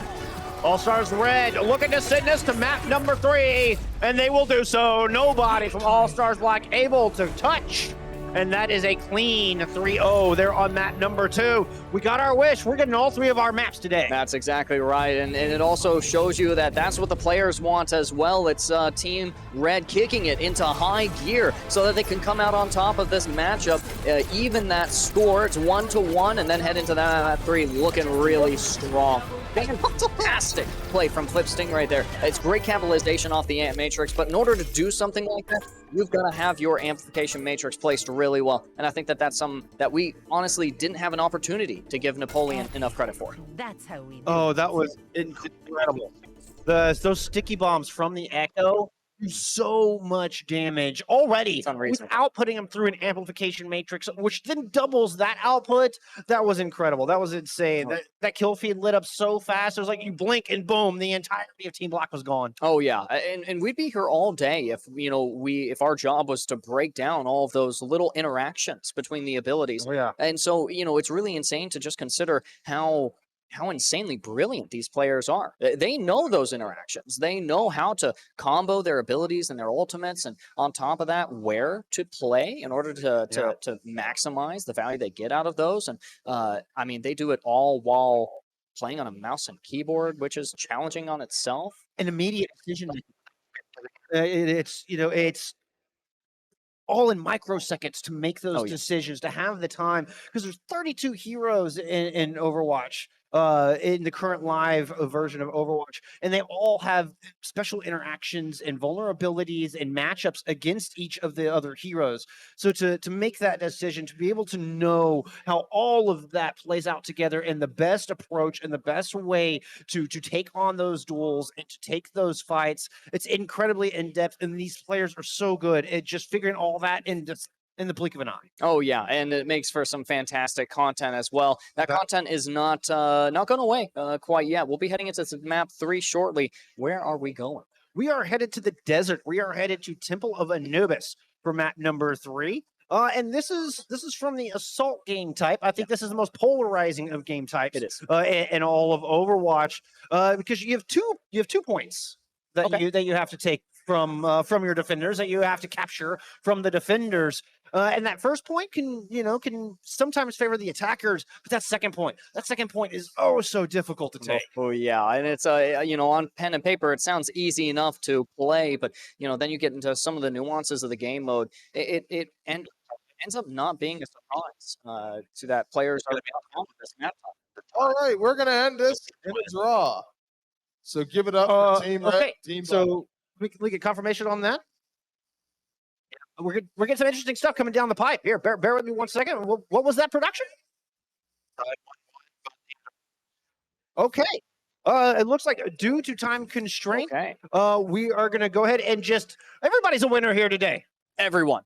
Especially you and me. That also means we don't have to play Assault, which, some of our players maybe sad about that. No, I like Assault. we wanted the We've map had this 3, conversation. But yes, we are going to go ahead and conclude our Overwatch competition there because we still have 2 other great titles we need to get to. We can't spend the entire night playing Overwatch, unfortunately. Yeah, that's true. And this next title that we have upcoming is an absolute banger. It kind of similar to Overwatch, but different enough that we can all still have a good time. Stick around, guys. On the other side of a short intermission, we'll be coming at you live with some Valorant gameplay.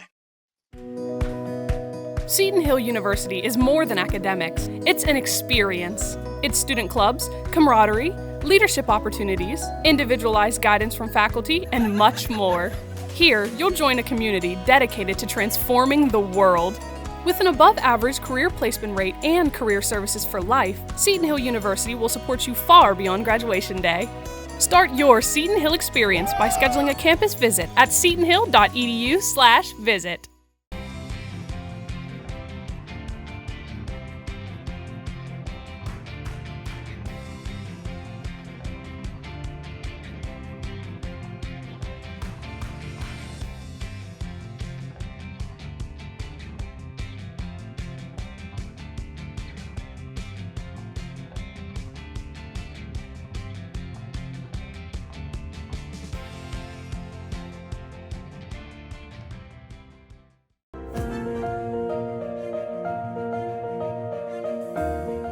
Seth from the Esport company here. I want to talk about one of my friends, partners, and someone that's really impacted the Esport company and the community here locally and nationally, Luke Trotz, who's passed away. We want to dedicate our upcoming seasons for our high school league to him. We're going to be doing a badge for our jerseys, for all the school jerseys for our high school teams. We're going to be creating a Luke Trotz Excellence Award for the most outstanding players that showcase what Luke was all about. The trustworthy, great character, very positive attitude in a team environment, and then very, accepting. And that will be the Luke Trotz Excellence Award each season. So twice a year that award will be out. And we're also going to be announcing the Luke Trotz Esports Scholarship here at the Esport company to honor him throughout the time that we continue to move on and grow as a company. We wouldn't be here without him and his help and his support here locally in the area that we've been supporting. So I can't thank Luke Trotz enough, St. Francis, everyone that's been a part of Luke and his journey and connecting us together. He did a lot for me. I can't even explain it in words what he meant to me and my team here at the Esport company. So again, Luke Trotz's legacy will live on through the Luke Trotz Excellence Award and also 2 scholarships for our high school league students for esports. We're excited to announce that, and Luke Trotz will live on here at the Esport company, and Luke will never be forgotten here at the Esport company. It's just getting started. So appreciate everybody, and until next time, thank you.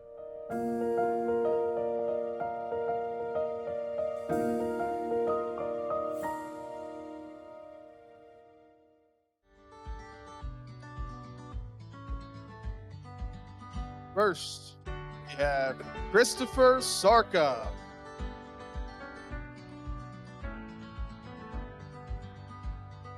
Next, let's give a hand for Taylor Wright.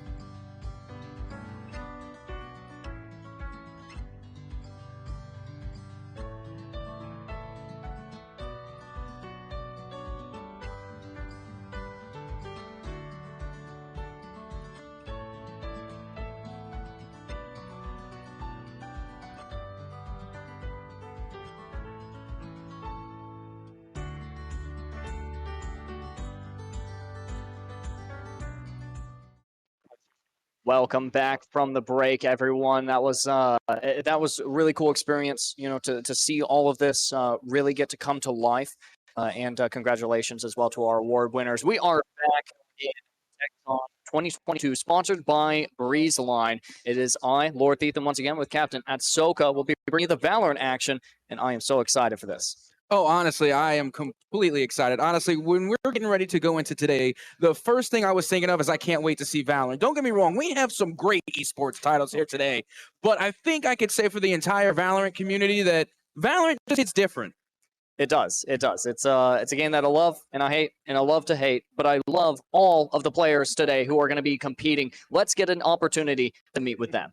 Oh, well, that would be Bubba's moment, but we're actually, we get to vamp a little bit more. I get to chat with my friend a little bit more. Well, you see, I don't mind that whatsoever. I like being able to talk with you. You're a cool person. You're a homie. You're a Valorant savant, so to speak. You definitely have the analytical brain for it. The blazer looks good. You're looking sharp.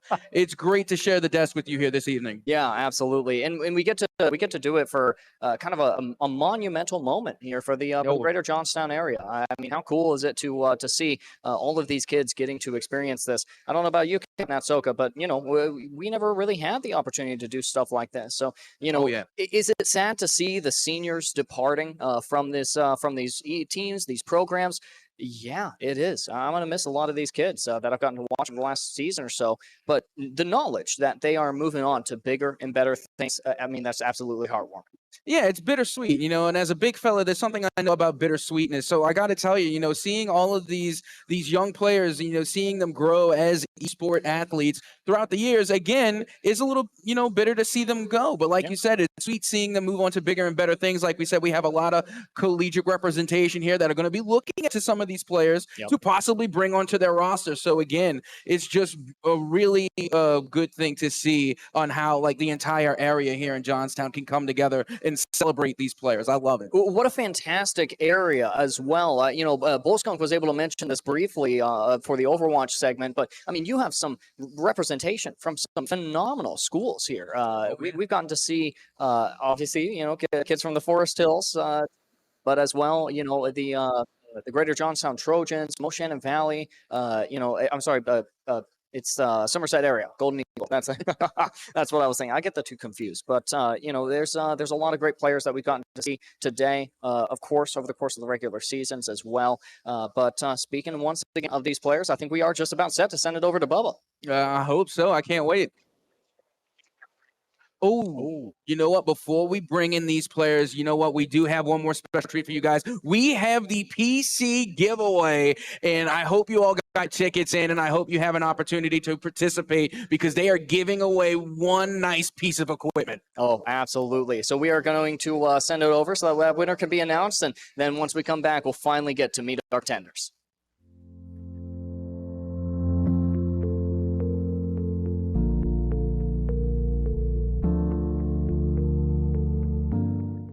Well, welcome back to the desk. And once again, I am Captain Atsoka, joined by Lord Thiethan. But I got to say, we were talking earlier about some bittersweet moments. You know what's really bittersweet is being able to come here and cast on the desk today. But because we are involved, we weren't allowed to go into the raffle and try and win that PC. Because that was a very clean-looking piece of machinery. But in all, congratulations to our winner. And I hope they enjoy it because that PC was oh so clean. Yeah, and that's one of the many tools with which this birthday present can lead to bigger and better things. That's what we're all about here at TECCON, showing off these student skills and just seeing how far the event, the community as a whole can go. With that said, we are just about ready to introduce our players for the Valorant section of tonight. It's going to be an absolute blast. It's going to be quite the showdown as well. We'll be playing one map. Valorant, kind of like Overwatch, is played in a team setting. It is a 5 versus 5, so you can take one player out of the equation. And Atsoka, correct me if I'm wrong, but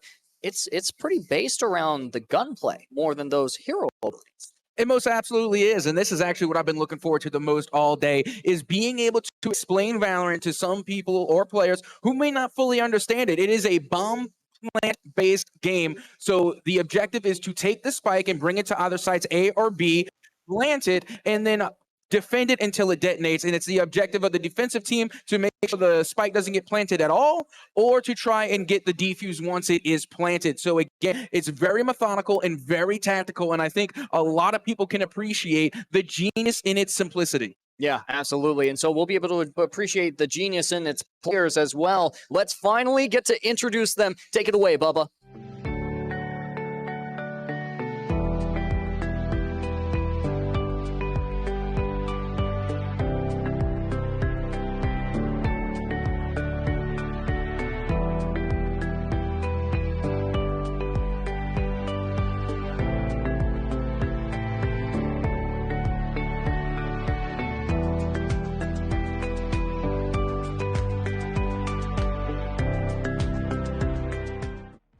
righty, welcome back, ladies and gentlemen, and boys and girls from around the world. We are back here at TECCON 2022, live from Johnstown, Pennsylvania. Once again, I am your happy-go-lucky host, Captain TECCON, joined on the desk by the Thiefin. Oh yeah, the Lord Thiefin himself. That's me.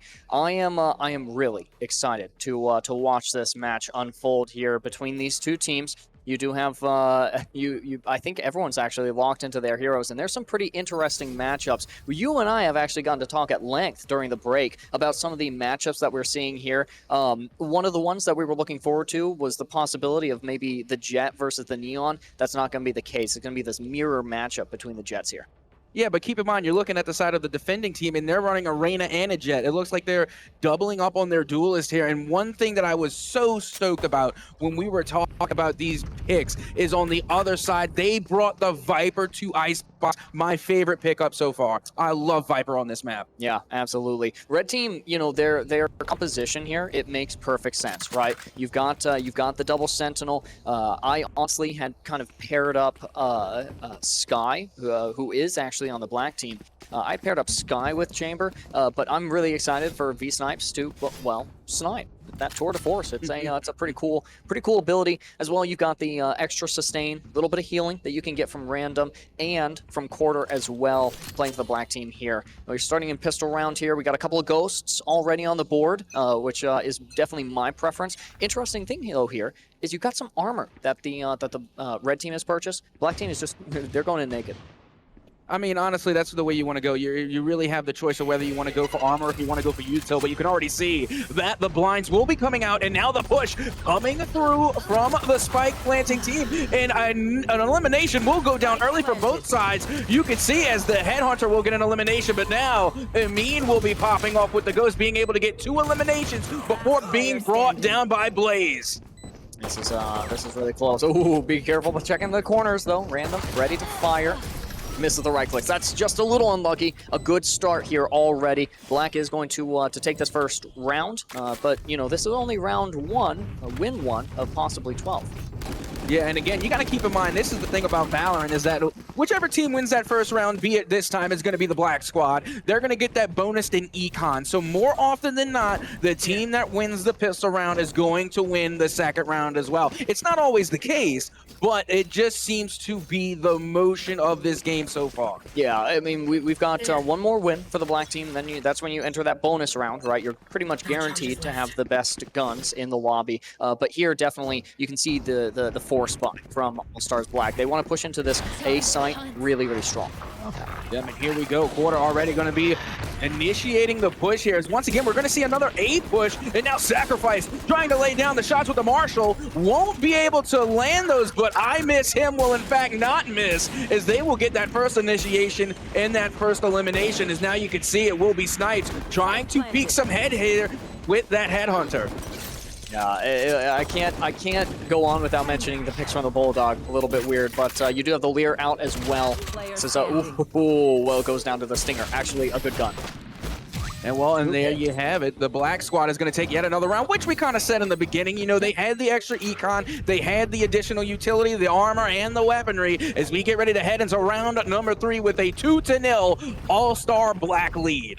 Blaze on that Viper also only needs 2 more kills, or, you know, 1 kill, 1 more round until they get that Viper's Pit as well. And that's going to help taking and securing this A or B site a lot more straightforward for this attacking team. So, you know, for the All-Stars Black, they're looking pretty good so far. Needless to say, we have entered that 4 spy here from All Stars Red. They have all purchased rifles and as much armor as they can carry. We'll see if it works out well enough for them. It's going to be a little bit of a different strategy now on All Stars Black for the approach.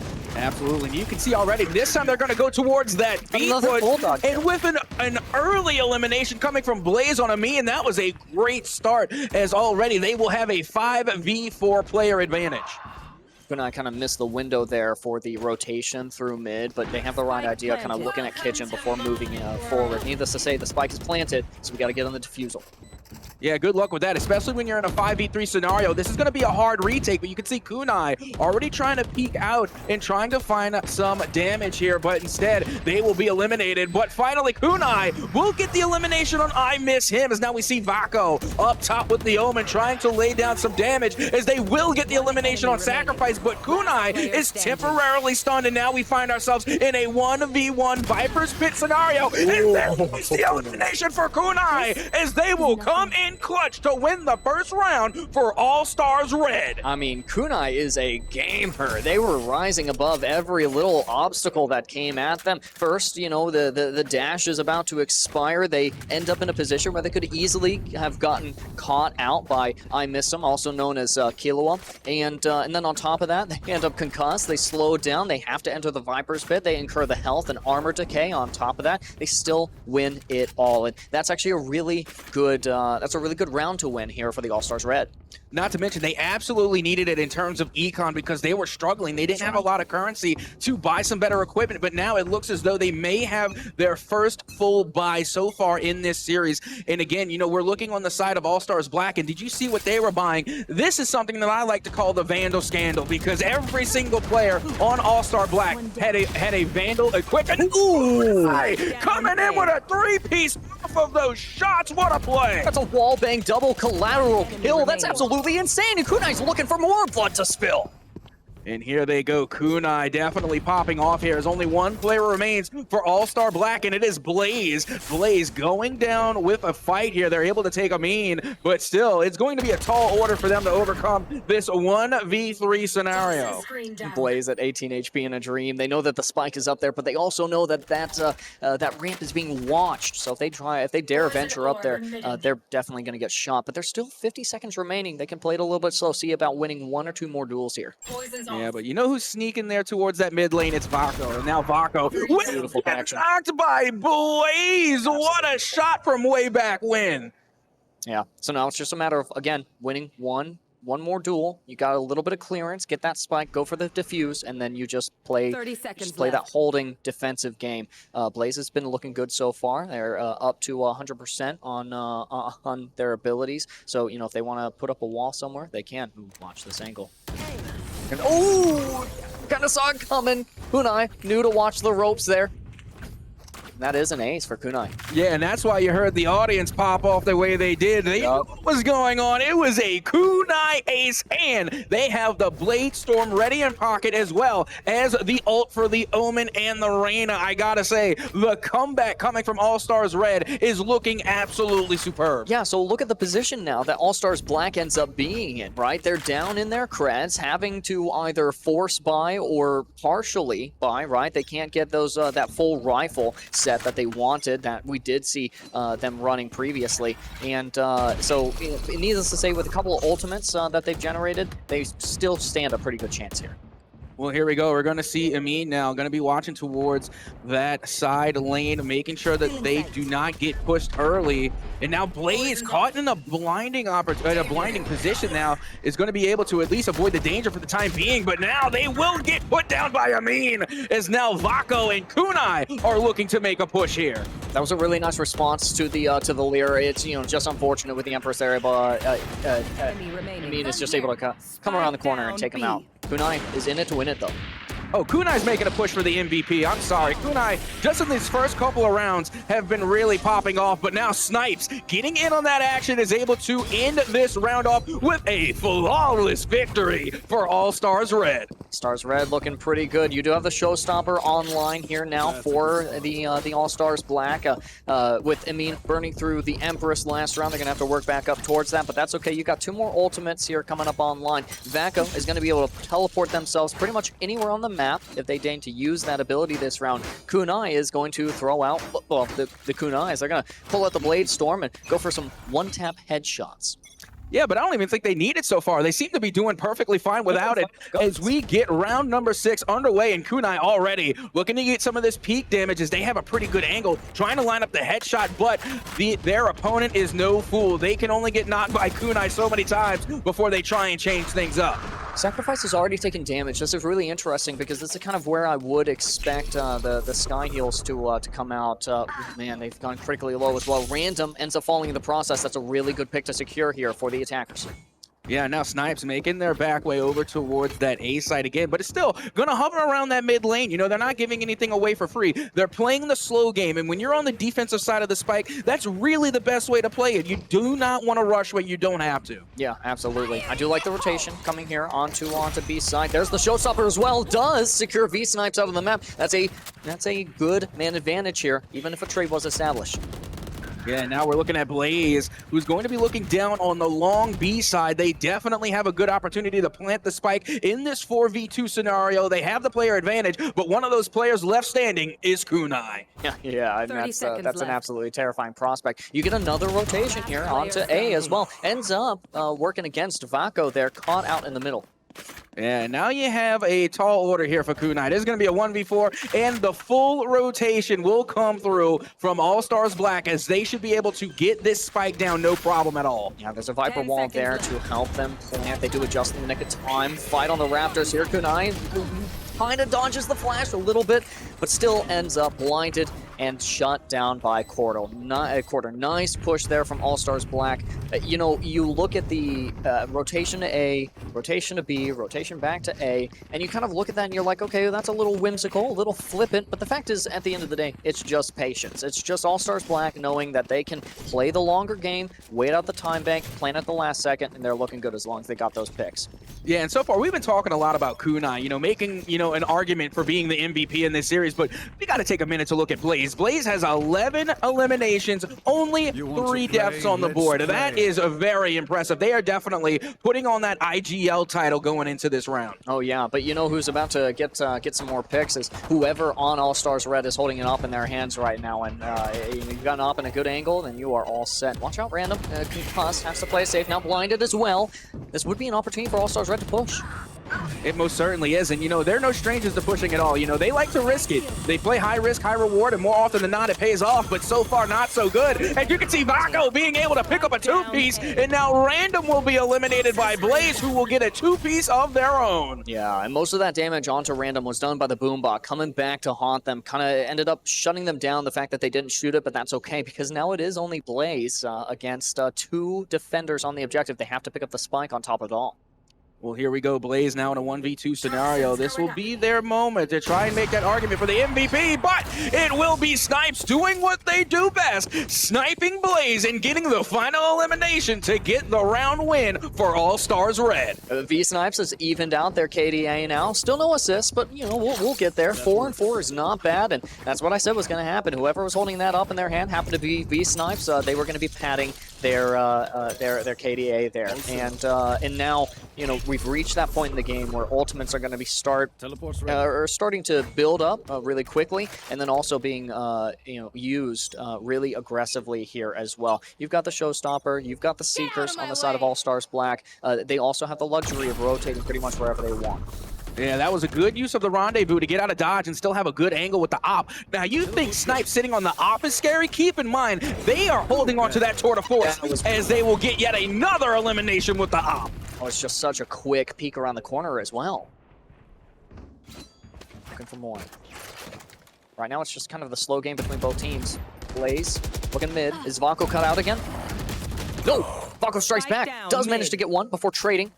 Spike was dropped, but Doodle was able to pick it back up, and now we're going to see the full rotation to A. It's a 3v3 right now. Yeah, and honestly, Vaco should have been able to lay down the intel that they know that all 3 players are there in mid, and you can see they are starting to make their rotation back towards B, and Sacrifice has actually popped the Blade Storm. Yeah, they got the knives in their hands. They are running and shooting, if you will. Have to watch out for the AWP. That's a nice teleport, but Sacrifice still took a hit. That they did, and now Sacrifice is going to be watching towards the left side of that container, and now Snipes, of course, has the rendezvous just in case they have to get out of dodge, and now Snipes is going to have to come in clutch if they're going to try and get this retake. I mean, the main question here is, can Sacrifice or Snipes each other, right? Which one wins this duel? And I think that kind of determines the outcome of this round. And now you can see Snipes trying to lay down some of that cover fire, but Sacrifice on point with the Bladestorm is able to get one. Can't get two, but they'll pick it up with the Vandal instead, and that will be a round win for All Stars Black. That ended up being really clutch there. And as well, you know, I like Kunai wasn't really tunneled in on committing the knives to V Snipes. Or I'm sorry, that Sacrifice was committed to committing the kunais onto V Snipes. Rather, but like, you know what? Amin peeks me really aggressively. Take the headshot, I pull up my Vandal, and then I deal with V Snipes. So it's a really great compartmentalization of those objectives, and it does reward All Stars Black here. So now they just have to keep up the pace. Game's even right now. This could go either way. It most definitely could, but right now, if I'm on the side of All Stars Red, I would be worried about Blaze. They have the Viper's Pit ready to go, and Blaze is without a doubt right now on fire for the side of All Stars Black. And like I said, they have that Viper's Pit in hand ready to go. Nice pick onto Vaco there. That's actually a really important pick to have because I think that they can have the ultimate, the teleport there. Random caught out. Ooh, could have taken out behind the wall. Wanted to win the 1v1, just didn't manage to do so. I still like the energy. Seekers are out through the wall. The quarter might be under pressure. Yes. Here we go. Now we have Amin there into the corner trying to get the peek on the Jet, but will get shot down by Sacrifice. And now it will be a 5-4 lead in favor of All Stars Black. This is only a little bit of momentum that they've acquired, right? It's been back and forth so far, and both of these teams, this is the crazy thing about Valorant, the longer it goes on, the more comfortable you get with each other's playstyles. Needless to say, things are going to get a little less comfortable here for All Stars Red unless they manage to win this next round, because look at that econ. They have blown through a lot of their cash. In fact, 3 of them are wearing light armor compared to the full armor and full rifles here, just for All Stars Black. Yeah, but with that being said is that, you know, they still have the ultimates in their favor on the side of All Stars, right? That's right. You can see you still have the Omen ult still ready to go, and with that last round, granted, it was somewhat of a one-sided victory for All Stars Black. They used all their ultimates. Yeah, I mean, the thing is, you know, for the Omen, you have to be able to live to use that ultimate. So those early pickoffs are not boding well. Honestly, I would at this point save. Well, here we go. Blaze now going for the plant here as they find themselves in a 5v2. Should be an easy win for the most part, but you can see Vaco already trying to make it a little more difficult as they will fall to I miss him, and now Snipes being able to get revenge for their fallen comrade with a shot with the Oh, re-peaks the angle. Quarter knew to play that aggressively. They had successfully landed the flash, and there was a lot of pressure there onto a retake, especially when it's a 1v3. So, you know, All Stars Black, they walk away with a second round win, and once again, All Stars Red, they are not looking real comfortable in terms of economy. They really want to start bringing it back a little, but gonna have to rely on those ultimates invariably. I think we see From the Shadows emerge from Vaco, just so that they can get a little bit of an aggro position on them. Amin they're trying to figure out what pistol they want to use. Yeah, and honestly, I don't know. If I was on the side of All Stars, I'd be going for a full save this round. I mean, I really don't see the point because the majority of your teammates have pistols anyway. You're going to have to try and do better in the following round. So we see Amin now going to be working the angles here with the shotty, trying to make sure to see that they at least can stay alive a little bit longer and probably take this one to the end game, as now Kunai is going to be laying down some of the law there with the Sheriff. Yeah, and I think that once again from All Stars Black, we get to see their full rotation onto B. They're playing a unit, playing as a team. Meanwhile, I mean, still lurking this angle with the shorty, looking to shut whoever puts this first corner down. Happens to be Doodle. Can we find another one? Uses the dismiss and is unable to escape. Was that a no-scope with the op coming from Sacrifice just now? That was awesome. That was absolutely nuttery buttery. Sacrifice getting that initial elimination there, going up against a close-range weapon and still being able to take home the elimination. These snaps going critically low there as well. Things are looking pretty tough here for the defense. Have to retake the site. I mean, so far, it seems to be a fair retake, but now Quarter getting a two-piece on Snipes and Random, and now Vaco is able to pick up the Marshall and deal some damage. Oh, man, and the Showstopper ends up finishing Vaco off, so they're not able to actually successfully disengage there. That was really fortunate there for the defenders. You saw so many assists riddle the kill feed as well. That's the participation from all the members of the All Stars Black. You get a little bit of that decay damage for the Viper utilities, and then you get get someone else with the final blow. I gotta say, one of the things I'm really enjoying so far is just All-Stars Black are not holding back in terms of their commitment to those ultimates. I think this is the second time so far we've seen the Showstopper come out. I don't think I would even use it once in a rank game. It just never occurs to me. Oh yeah, you don't want to be stingy when you're playing against a team. You see, I think they know on the side of All-Stars Black that All-Stars Red is not a team to wave a stick at. They know these are some top contending players. They don't want to take any type of mercy on them and give anything away for free, so I don't blame them coming out guns blazing against this squad. Yeah, and that's what All-Stars Red was trying to do there. I mean, trying to kind of take an aggro angle. They know that they can expect to see these long rotations, so I think that that's the right idea, just not quite the right execution there. That's okay, get him next round, because Random popped off just now. And that was honestly some great shot placement there, coming along from Random, using the Phantom, but they will get punished as well. As you can see, Doodle will be getting that elimination with the Vandal. Now, Kunai has an opportunity here to try and make the push for this retake, but there's a Viper Wall in the way. Flash, really nice juke. That flash from Kunai. Knows that that angle is going to be He's now trying to shut him down, or Sacrifice wants to shut him down. The spike is planted, the wall is up. And here we go. We have ourselves a 3v3 going for the retake with Sacrifice once again, putting the op to good use, and Quarter being able to finish off the round with a 2 points. Another round going into the favor of All-Stars Black. Quarter is actually leaving a pretty positive impact here on the All-Stars Black squad. I think it's definitely a big part of the reason that they're doing so well. You know, 10-9 and 4, right? So obviously KD 10-9, maybe not the best out there, but then you look at those 4 assists, and that ends up being pretty meaningful. And that's a little bit of the disparity that you can see now. Again, in terms of kill participation, you have a lot more assists on the side of the All-Stars Black than All-Stars Red. Part of it is because All-Stars Red, they kind of want to play individually, but in these positions where they have to play together, things get pretty chaotic, and that is really where All-Stars Black end up with an advantage. And to kind of explain what's going on to some of the people who may not be too familiar with Valorant, we have officially done 12 rounds of gameplay. Now we're heading into round number 13, so we're officially past the halfway mark in this series. That's right. So now we are going back into another pistol round, all fair and all square, as the second half is underway and already 2 eliminations occur. Yep.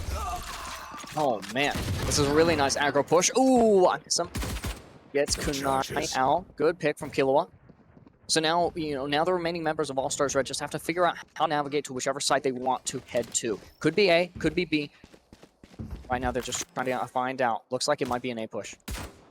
And honestly, that's where we saw the most of the success really come from All-Stars Black, is when they did go for that A push. So I wouldn't blame All-Stars Red for trying to take a page out of their playbook. No, yeah, absolutely. So they have full committed. You know, you've got the Omen Smokes now on the objective, the Weir's cast as well. It actually doesn't end up capping anyone, that first one. That second one does zone out Blaze a little bit, who does help contribute to that pick. Well, here we go. The spike should be going down, and it does. As you can see, I Miss Him will get the elimination on Baco, and now I Miss Him on their lonesome here, taking on this 1v1 against the Sage. Will opt out to retreat, and now Random will be able to get that elimination on I Miss Him. Getting down to the 1v1 against the Jet will spray and pray, but the Jet will get away. Yeah, but ooh, yes! This is what I want to talk about, because Random has these moments, right? There's been once or twice where they, you know, kind of look a little bit confused, but then they just have this really phenomenal showcase of some pretty cool talent, just for coming clutch at the right moments. And so All-Stars Red picking up that round, well deserved. Absolutely. Not to mention, they needed it. They had to go into this half by winning the pistol round, getting the econ boost, and then having that advantage going into the second round of the second half. That was a very clutch win, one that they desperately needed. But to be fair here at Soka, you know, they had that advantage in the first half, and then they ended up losing it. All-Stars Black has been looking good so far on their attacking round. Let's see if they can continue looking as good on their defense. Right now, it's a full B push. Yep. And then look at this, nice Quarter shot. Being a sneaky devil, being able to get that elimination with the shorty, but will be dealt with immediately by Amin. I still like the plan that Quarter, you know, get a pick, go out for the flash. By that time, you know, they'd already been kind of routed there. Nice pick on the Blaze as well from Amin.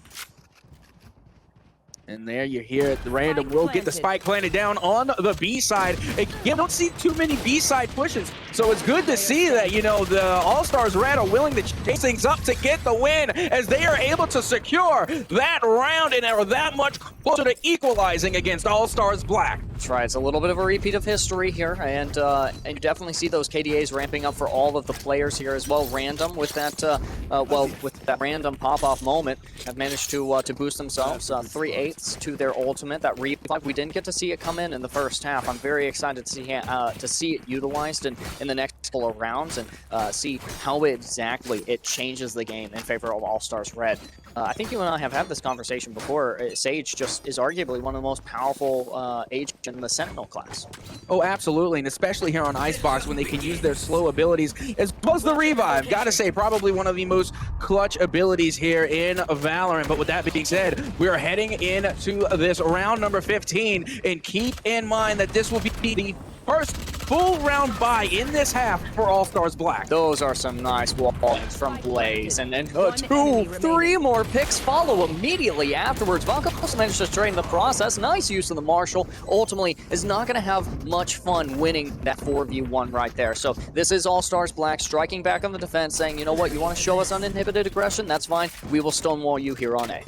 Well, again, this was, like I said, was the first time in this half they were able to get the first round bye. So it's no surprise to me that they come out with the Vandal Scandal and are able to make a comeback and finally get a win over All Stars Black here in the second half. You know, it's also not surprising to me at Soka. What's that? V-Snipes buying the op. I mean, they've crashed the economy just to get that one-shot potential there. And you know, with the teleport and the fact that, you know, now they don't have to purchase other, you know, any of the bullets for the Headhunter, you know, they're looking pretty good to really defend here. I'm sorry, to really play here effectively. Yeah, and then not to mention, they're still only 2 ticks away from getting that tour de force, so that's going to be an even bigger danger going on to this next round. So they're going to have to be careful, especially when you know how dangerous that they truly are with the op in hand. Yeah. It's still an inch here, though, which is really interesting because I don't know if V-Snipes really benefits from this angle as much as, you know, be a full B push, but I still like the commitment here. It's All Stars Red and All Stars Black, both willing to play as absolute units. Yeah, and now keep in mind, Vako is also sitting on their ult as well, and they're going to be the one to make the initial push here, but they will get eliminated by Blaze, who will shoot through the Viper wall and come in clutch. And now Kunai getting one on Sacrifice, and you see Blaze yet again, and I miss him being able to get eliminations, and the bodies are hitting the floor here on the A site. One with the Vandal, one with the Showstopper. Can't get any better than that, and now it's V-Snipes caught in between a rock and a hard place with only an op to work. Only an op. I think they have plenty to work with here as they will get that elimination on quarter. Now you can see they're in the 1v2, but can they clutch up? 30 seconds left. Well, I think that right now, All Stars Black, they just kind of abandoned the angle. Doodle's like, you know what? I'll have no part of that. We'll force V-Snipes to move into a position that we can capitalize on. But, ooh, Blaze has revealed the position. That's a wall-bangable object. But Blaze knows to move away from that. Gotta pick up the spike. All Stars gotta go for the plant. 10 seconds Yeah, they are running out of time, and they managed to pick up the Vandal on their way. They now have a read, but they will get dealt with by Blaze. Blaze being able to recover a 3-piece in that round. Yeah, that was Blaze and V-Snipes both. I'm sorry, yeah, Blaze and Doodle both coming in really clutch for the team. This is, you know, this is why you can look at these KDAs, and it really doesn't tell you enough about the game. It's Doodle willing to yield from an angle so that V-Snipes ends up forced into a different position. That's a big decision to make, and it ended up being really important. So you look at a 7-10, and you know what? No big deal, because Doodle knows what fights they want to be taking here. Really good performance from All Stars Black. I think that they deserve that win. All Stars Red, they were, again, just going to have a hard time with that outcome. Yeah, now it's going to be All Stars Red with a tall order here, because we were able to see that, as a matter of fact, for the side of All Stars Black, they managed to get an op back on their arsenal here with Sacrifice, who was already aiming down B long, trying to find anyone peeking. That was really interesting. So Sacrifice had already queued up their dash, so now they won't have it unless they get 2 picks here. And right now, it's Killua and Porter finding the final blows. Oh, that was guts. I liked that. Oh yeah, but they got punished immediately, and now Quarter also being able to get the punish on Vako, but will be flanked by Random. That, I gotta say, was pretty random. They were concussed, though. They were under the effect of the Seekers, so Sacrifice manages to find them out, but Amin knows exactly where Sacrifice is. This is a complicated push, though, because it's only Amin remaining. Well, there you have it. Amin being able to get that headshot on Sacrifice to now have definitely lowered the numbers going against them, as now they are in a 1v2 scenario, and you can see the spike still down towards that mid lane. You can also see that Amin is kind of picking up skin after skin, trying to find the right one. Yeah, you can find the right fit. Skin equals win. That's just how it goes. So now it's a matter of Amin kind of faking out. You've got one on each objective here for the defenders. All Stars Black knows that the spike was dropped mid. Amin can pretty much rotate wherever they want. Here we're going to see the plant go up on B. Only about 13 seconds here remaining. V-Sides has an opportunity to push really aggressively or wait for backup. Well, the spike does get planted, and you can see Amin is going to be watching their flank, but not looking the right way. Doodle is able to come in and get that final elimination, as well as the defuse, to get another round win for the All-Star Black team. That was really well played from All Stars Black, and honestly, I see myself making kind of the same decision that Amin did. You just want to plant and then find an angle that you can maintain. So just the timing didn't end up working out well for them there. But All Stars Red, they can get a little bit of momentum, then they can look really good. But here's the thing. We're headed into match point territory here. Yeah, and this is going to be a big round for All Stars Red, because if they lose this round, they will be forced into a save round going into round 17, and that is something that you do not want to have. Yeah. Oh, I'm sorry, rather round number 18. You do not want to be that late in the game and forced into a save round. No, that's an absolutely dreadful situation. But that might be the situation we see, because Sacrifice has just gotten Vako out of the fight, and Random as well is gone. Well, there you have it. We already talked about it. The op on a Jet is absolutely insane, and we are seeing from Sacrifice exactly why. As you will see, I miss him getting an elimination on Kunai, and now Amin trying to do some last-second heroics here, as they are able to get the elimination on Blade, but will get outflanked by Doodle, and yet another round going into the favor of All Stars Black. Yep. So this is it. This is the match point territory. If All Stars Black manages to win this round, and they will go on to win this series as well, and we will, we'll be forced to move on to the next event of the evening. There's still a couple advantages to work with here for All Stars Red. They got a couple of ultimates ready. Kunai's a little too far away from the knives for their taste, so they're definitely banking on their teammates here to help bail the team as a whole out of the situation they found themselves in. Well, this is going to be tough here. All Stars Black are literally leading twice the amount of wins that All Stars Red have. So, again, I think it's safe to say that all of the momentum and morale is definitely on the side of All Stars Black. I'll just see what this defense looks like. I'm actually more interested in the attack. It's a full push on A. All 5 of them storming this objective. We got the Viper's Pit committed here, so it zones out kind of half the point. It makes it a very dangerous place for the attackers to play. Yeah, and then you have Blaze using that Viper's Pit is going to make things that much more difficult for All Stars Red. As you can see, the spike will now go down, but it gets stuck mid-plant, and now Vako once again going for the plant, but will get eliminated as Doodle will be up and towards the side. And now the final elimination will come through for I Miss Him. And there you have it. All Stars Black will be your Valorant champions here today. You look at the 6-13 score, and honestly, that is actually a pretty close game. And a GG's all around from our players here today. What a fantastic showcase of, I think I mentioned it earlier, I referred to it as uninhibited aggression here from the All Stars Team Black. So actually, we were gonna have the opportunity to talk about this. Ben Grove and John Carlisle, neither of them got a win from the Overwatch, right? That was a draw. That was the one coin flip that Ben won. So, maybe ego, pride is a little bit damaged, because John is walking away with the win for this one. Black team take Valorant, but real question of the evening is who's going to take Rocket League. Ooh, now you see, we're getting into my territory. We're getting into my bread and butter. So it's going to be interesting to see how Rocket League plays out. That will be our next esport title, our next event that we're going to be heading into very shortly. Well, hello and good evening once again, and welcome back to TECCON 2022, live from Johnstown, Pennsylvania. Once again, I am your happy host, Captain Atsoka, joined on the desk by none other than Bullskunk. Happy to be here, back for our third and final competition of the evening. This time we're headed into some Rocket League. So this is going to be a 3-on-3 competition, very similar to soccer or traditional football. But, you're a car instead of being a human, which provides its own set of challenges. Well, you know what's funny is that a lot of people actually compare Rocket League more to hockey than they do to soccer because you have the physical play that really comes into play. And if there's anything we know about hockey and Rocket League, there is a lot of physical play. You also have momentum to be concerned about, where you can't just stop on a dime, have to take your trajectory into account when setting up for your plays, when setting up for your rotations to get back into position. Much like you do in hockey, you have to take those physics into account when making your decisions. Yeah, and again, just to explain to some of the folks at home or some in the arena that may not fully know about Rocket League, it's one of the most simplistic esports that there is. There are cars on the field, there's a ball in the middle, both teams try to put it in the opponent's net, all the while you're trying to defend your own. Nothing like some good classic car ball to really get the esport fans going. You were talking about, the genius of simplicity when we were talking about Valorant. I think Rocket League is a title that exemplifies that more than any other esports title on the market.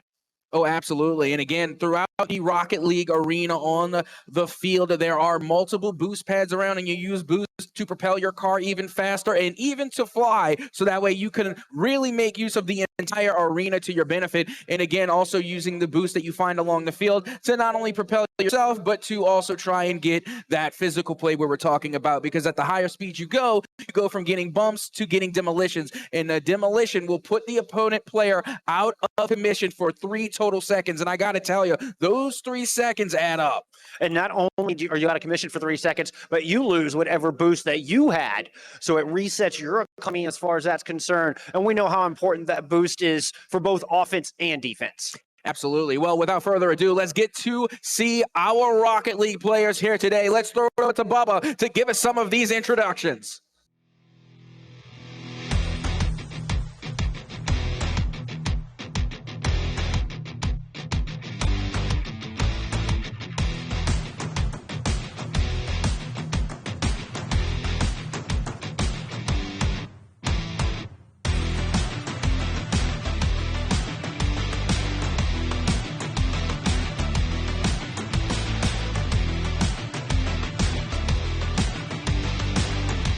Well, there you have it. We got to see all of our Rocket League players that will be on the stage here today, as well as one lucky winner of a MacBook Air. How you like that? Hey, that's what we're all about here. We're enriching students' lives. We're giving them opportunities and the skills and the tools to keep pushing forward. And there you go. We just got another one right there. Each and every step of the way, we're trying to make life better for these students. Yeah, and for everybody watching at home, as well as the Esport company, I myself need to lose a little weight. So why not start with a PC? I think I can use a lightweighted MacBook Air. Might as well start somewhere. But with that being said, we're getting ready to head into our first matchup here for Rocket League, of course, against the All-Stars Red and the All-Stars Black. And just for a friendly reminder, this will be a best of 3. So the first team to win 2 games is going to be our winner today. That's right. That's right. And I think it's important to note that Coach Carlisle won the flip here for Rocket League, meaning that he had first pick of players when deciding how to build his team coming into today. Big Beast was that #1 choice, stolen away from his opposition's team, getting that Forest Hills player in and, trying to play those mind games against Coach Grove. Oh, yeah, absolutely. Not to mention, it was honestly just a great pickup. No matter who won that coin toss, it was going to be Pick B to be the one to go in that first round. You got to keep in mind, this is the best D1 player is, in the Esport Company High School League. And of course, when they came in as a freshman, they were also the best player in the D2 division. And since then, they've only been growing and they've only been getting better and better over time. They are so mechanically gifted, as well as just a great IGL on the field. Well, I'll say arguably the best player, but there could be arguments for other fantastic players in this league as well. And one of those has got to be Random, coming out of Winber. This is one we're going to keep an eye on here for Team Red. And that's going to be a strong squad. This is going to be a good game. Pig Beast and company from Team Black will have their work cut out for them, no doubt. Oh, they most certainly will. But yeah, again, we got some great teams, great players on the pitch today for Rocket League. And again, we're going to have teammate against teammate going into this. That's why these games are just so much fun to watch, because we're literally seeing some players that are just really adapting to some new teammates and then playing against their own teammates. So it just makes it that much more interesting. It's great Rocket League content. Makes it that much more fun too as well. Yeah. So I'm ready to get into it. I'm excited to see what is in store here for our final competition at TECCON. Yep, cannot wait to get this one underway as we get ready once again to head into this matchup. And again, I see to see a lot of mechanics being displayed. Of course, I'm talking about the flip resets. I'm talking about the musty flicks, everything else. But before we can get into that, we're going to be taking a short break here, so do not go anywhere. We appreciate your patience, friends. We had a bit of a broken controller on stage, but we got all of that ironed out, and we are ready to get into this best-of-3 series. Each one of the games will be a 5-minute game. Unless it's tied at the end of that 5 minutes, then we go into a golden goal situation where the first to score will take that game here in this best-of-3 Rocket League. Absolutely. Well, I don't know about you, but I am ready to get this match underway. So without further ado, let's get our players ready and on the field to bring you game number 1 between the All-Star Reds versus the All-Star Black. Yeah, let's do it. Let's get in there. Yeah, we already hear the crowd. Yeah, let's go. Let's go. We'd like to hear you out there. We'd like to hear that excitement. It has been an amazing day so far here at TECCON, and we're about to conclude it out strong with these two squads. As we see Rod coming out of the gate, winning the face-off, and Mini Piggy goes right into the back. Oh my goodness, and that is a quick goal right out of the gate. Absolutely, and this was just a great read off of the kickoff, being able to go up high, play it off the wall, and find no one home in the red team goal. Oh my goodness, of course everybody's out here using alternative names, but that is Pig Beast, one of the players we highlighted here at the top of the day and prior going into this broadcast, coming up with, I mean, that was like 5-second goal right out of the gate. What a statement from Team Black to start things off. Absolutely. Now we're seeing Rye Joe being able to take control. But look at the team pitch, sending an absolute boomer over towards the black side of the field. And now going back towards the mid. Here comes 2013 Ford F-250, putting it in towards middle. But we'll be fumbling in their net as they will miss the save. But luckily the clear will come and the follow-up shot will be saved and cleared away. Blaziken in the perfect position. Team Red trying to keep this pressure on there. They don't want to let off, but a nice move here from Pig Beast. Sends it in deep. Does get intercepted. Look at this Pig Beast off the wall, putting it towards the net. Random will find the clear out, just narrowly squeaking it past the defense. Looking for one in transition now. Now you see Team Red still down 1-0 after a minute of play, but I gotta say, I love the way that they're playing. They're allowing their defense to become their offense. They constantly block the shot coming from Team Black, and then they go for the counterattack, they go for the punish, and it has been successful by getting the ball inside of the Team Black territory, but now it's about finishing and putting a shot on target. Team Red with a lot of resources. They rotate back to the defense, and that's a nice move. Send it back to midfield. Battle for possession now. Good steal of the Mega, and the ball's going to go up into the air. Rise able to beat Mega Blaziken to that ball. Send it back down to midfield. Good move from F-250. Gets around one. Random's going to come in and force a corner play. Big Beast cheating up. Trying to get into the corner. Drops in the middle. A dangerous ball across the line. And it somehow sneaks in. 2-0 to Team Black. All right, there's no other way to put this. This was pure pish posh poppycock poo diggery hogwash and just good old fashioned shenanigans. But unfortunately, it is a feels bad. But it will be another goal into the Team Black. As once again we saw that double commit coming from Team Red, and I gotta tell you, they will not be making that mistake again. They are still very much in this ball game. That's the Pig Beast with 2 on the board. You take them out, you can get them. Trying to get it out of there. Can't get it past midfield line. Here comes Team Black on the attack again. This time Pig Beast put it off the crossbar, and F-250 gets one in. 3-0 with 3 minutes remaining. And again, it's just a classic give and go. You see Mini Pig being able to put that one off the crossbar down and towards the Ford F-250 there, and then just put it into the back of the net. That was a great give and go. That was a great pass play. And as we all know, it is the pass plays that win the games. Oh yeah, once you spread out the defense, you get them jumping in all directions. That's when you create opportunities, create windows for you to find those goals and take the lead. F-250 now screaming in, just looking for a little solo play, trying to put that one towards the net. Does get intercepted, but it's keeping Team Red on the back foot. Long distance shot beats it in. Now everybody from Team Black has got one on the board. Now this is one that we have been waiting for here. It's the Mega Blaziken being able to read the offense coming from the red side there, and then literally putting that ball right back where it came from into the net and into the side of a team. They will now go up 4-0 just 6 seconds before halftime. That was just a highly accurate shot and a great read on the defense. Now Big Beast goes in and drops one off the backboard. Not a whole lot of follow-up to it. Bit of a whiff. F250 pushes up. Everybody from Team Black, look how aggressive they're playing. Everybody is so close to the red goal line. And it's forced this turtle up from Team Red as they're struggling to escape their back end. Good save coming through on that one. Keeps them within reach. The follow-up bounces off the post. Blaziken trying to rotate back out. Finally, Team Red finds some breathing room. Well, there we go. And honestly, that was a great offensive push coming from Team Black. But now they find themselves on the receiving end of some offenses. Now they will finally clear this one out and put it back in towards red territory. But a great clear coming from the side of the red team will put this one back towards the midfield after that huge demo coming from 2013 Ford F250. They tried to leave one up off the backboard for a follow-up, but the rest of Team Black were already in rotation, take position defensively. Now Team Red push in. Oh, nice steal. Look at Pig Beast. Look at this patience trying to go up over. No, Random is able to greet them in the sky, steal that ball away. Comes a battle for possession at midfield. Random with another good touch. Keeps it in Team Black territory.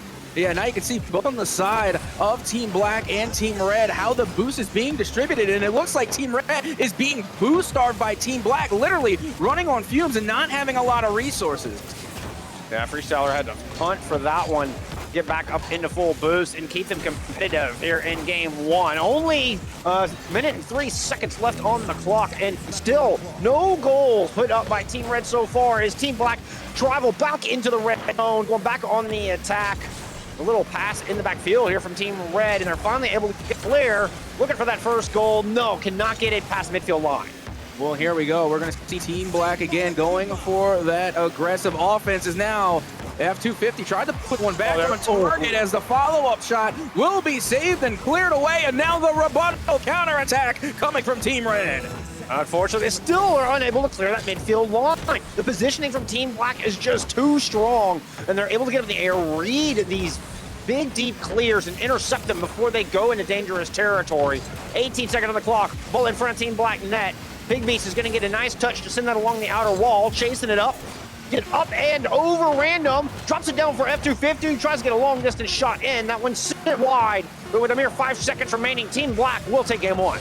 Absolutely, and with the final second gone, we're going to go to rule 0 by keeping the ball up as long as possible with the 0 second on the clock. Here comes Mini Piggy, going to try and get this pass, but it will not be above the ground to find the back of the net as a game at number 1 will go to Team Black. In a clean fashion. They managed to keep that ball on the other side for a long time. That is reflected in our shot total here. 16-1 in game number 1. That is just all offense, all Team Black. Oh, absolutely. I mean, think about it. When you're looking at the save count for Team Red, you can see they had to recover 8 saves, which tells me they were spending the majority of the time in their net. And you're looking at the shot count, of course, you had over 14 shots coming from the side of Team Black. You could see who had the possession, and it was the majority of the time, Team Black was taking control of the ball. They were taking possession, putting shots on target. And you know, after so many shots, one of them will eventually fall. So after over 14 shots, it's no surprise to me that 4 of them were able to find the back of the net. Well, and there was just no opportunity for Team Red to really do much. They struggled to find possession. They struggled to get it past the midfield line, and they were not able to generate any attack opportunities. If you spend your entire time on defense, you're never going to win the game. Absolutely. Now, one thing that I did have to point out from both of these teams, we didn't see a lot of physical play. We didn't see a lot of those demolitions. I saw one, at least one, coming from the side of Team Black. Yes, sir. Now, I got to say, for Team Red, getting ready to head into game number 2, it's time to get a little mean. It's time to get a little aggressive. I want to see some more demolitions because they are constantly pushing you into your own net.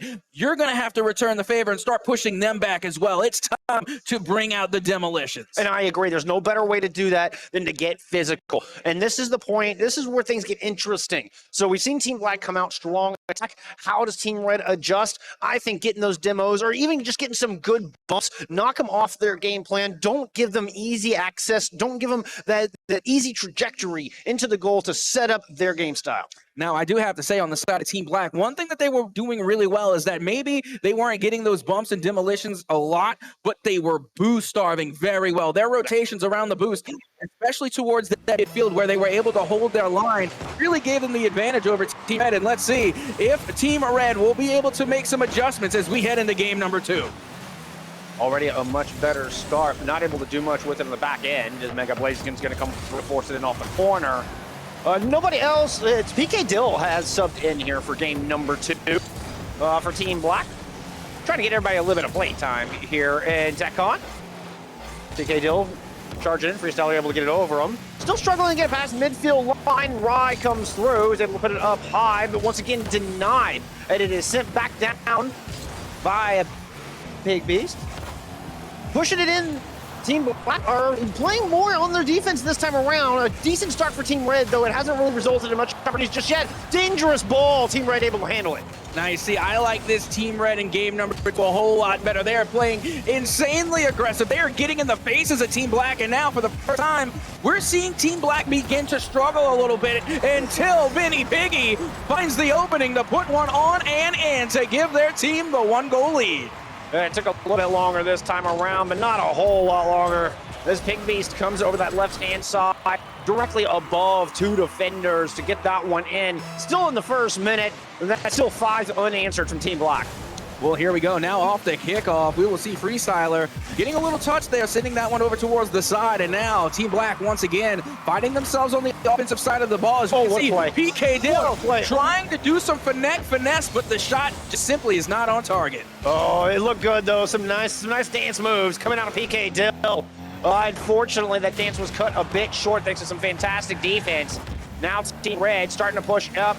See if they can get anything generated in the offensive front, but just cannot put anything together just yet. Good steal from Random, like the patience, but not quite able to contact on that ball. And back towards red territory it goes. Another shot off the top crossbar. PK Dill going to the sky, looking to try and punch this one down, looking for the double tap. We'll get it. We'll get the goal. 2-0 to Team Black. That was an absolutely insane shot coming from PK Dill, but then again, you gotta give credit to Mega Blaziken for the pass, but PK Dill literally being able to kiss the crossbar and put that one down and in once again, showing us some of that finesse, being able to use that car oh so perfectly.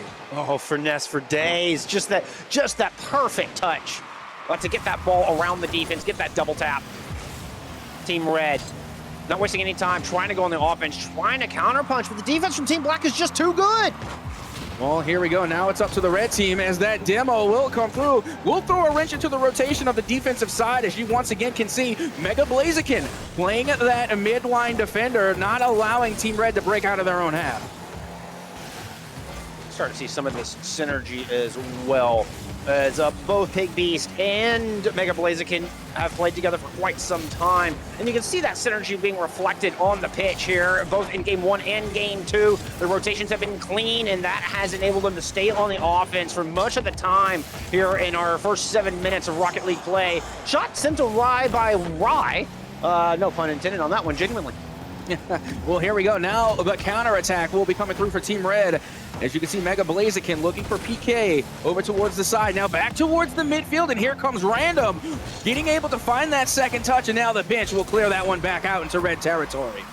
Yep, Pig Beast going to the sky, put the touch on that. Little lob into the air. Freestyler's going to knock it back down. Nice play along the wall. Got past one, but the rotation's there. Pig Beast pushes it back into the corner, looking for an offensive opportunity. As a player in the middle, double commit, but Team Red does make contact with it and is able to break up that play. That they are, and I gotta say, the defensive rotation coming from Team Red is looking a whole lot better than it was in game number 1. What a shot. But when you have shot placement like that coming from Mini Piggy, I don't think there's really that much you could do. This was just a perfect shot, finding the upper 90 of the goalpost and being able to once again put the shot into the back of the net, getting yet another go-ahead goal for Team Black. Oh, the subtle details of this game just put a smile on my face. That slight little car rotation from Pig Beast is what enables that ball to shoot out towards the right. Perfect shot placement, perfect accuracy. A nice little defensive pass to Mega Blaziken. Going to clear the zone, and Team Black looking to continue their dominance, to continue to assert pressure here on Team Red. Well, here we go. You can see maybe Freestyler starting the freestylers there. Now they have the 1v1 opportunity, but Mini Piggy is able to hold on as the defense will now turn into offense as we find ourselves once again inside of the red half. Drive checking it down. Decided not to go for the challenge and put it off the wall instead, hoping a teammate could pick it up, but defensive Team Black intercept. Ball's booted back down midfield line. Rye steals, that's Random, steals the big boost as Rye tries to challenge, but it's Team Black 1 in the 50, pushing it back down to the red zone. Nice intercept out of the sky. This one's going to take a bounce off the backboard. Defense is there for Team Red so far. but you can feel Team Black slowly but surely tightening their clutches on this attack. Well, yeah, because now they know is that they really just have to run the clock. They have 3 goals to their name, only 35 seconds to go. So they really, once again, just have to play the possession game. They have got to keep this ball out of the side of Team Red if they want to secure a win. And this is it. I mean, they're already on match point. They can hang on for 23 more seconds. Team Black will take this series. Random, trying to keep that from happening. Going in off the backboard. Over there, at least get a goal in, and they do. Freestyler finally breaks the seal, and Team Red get rid of that goose egg.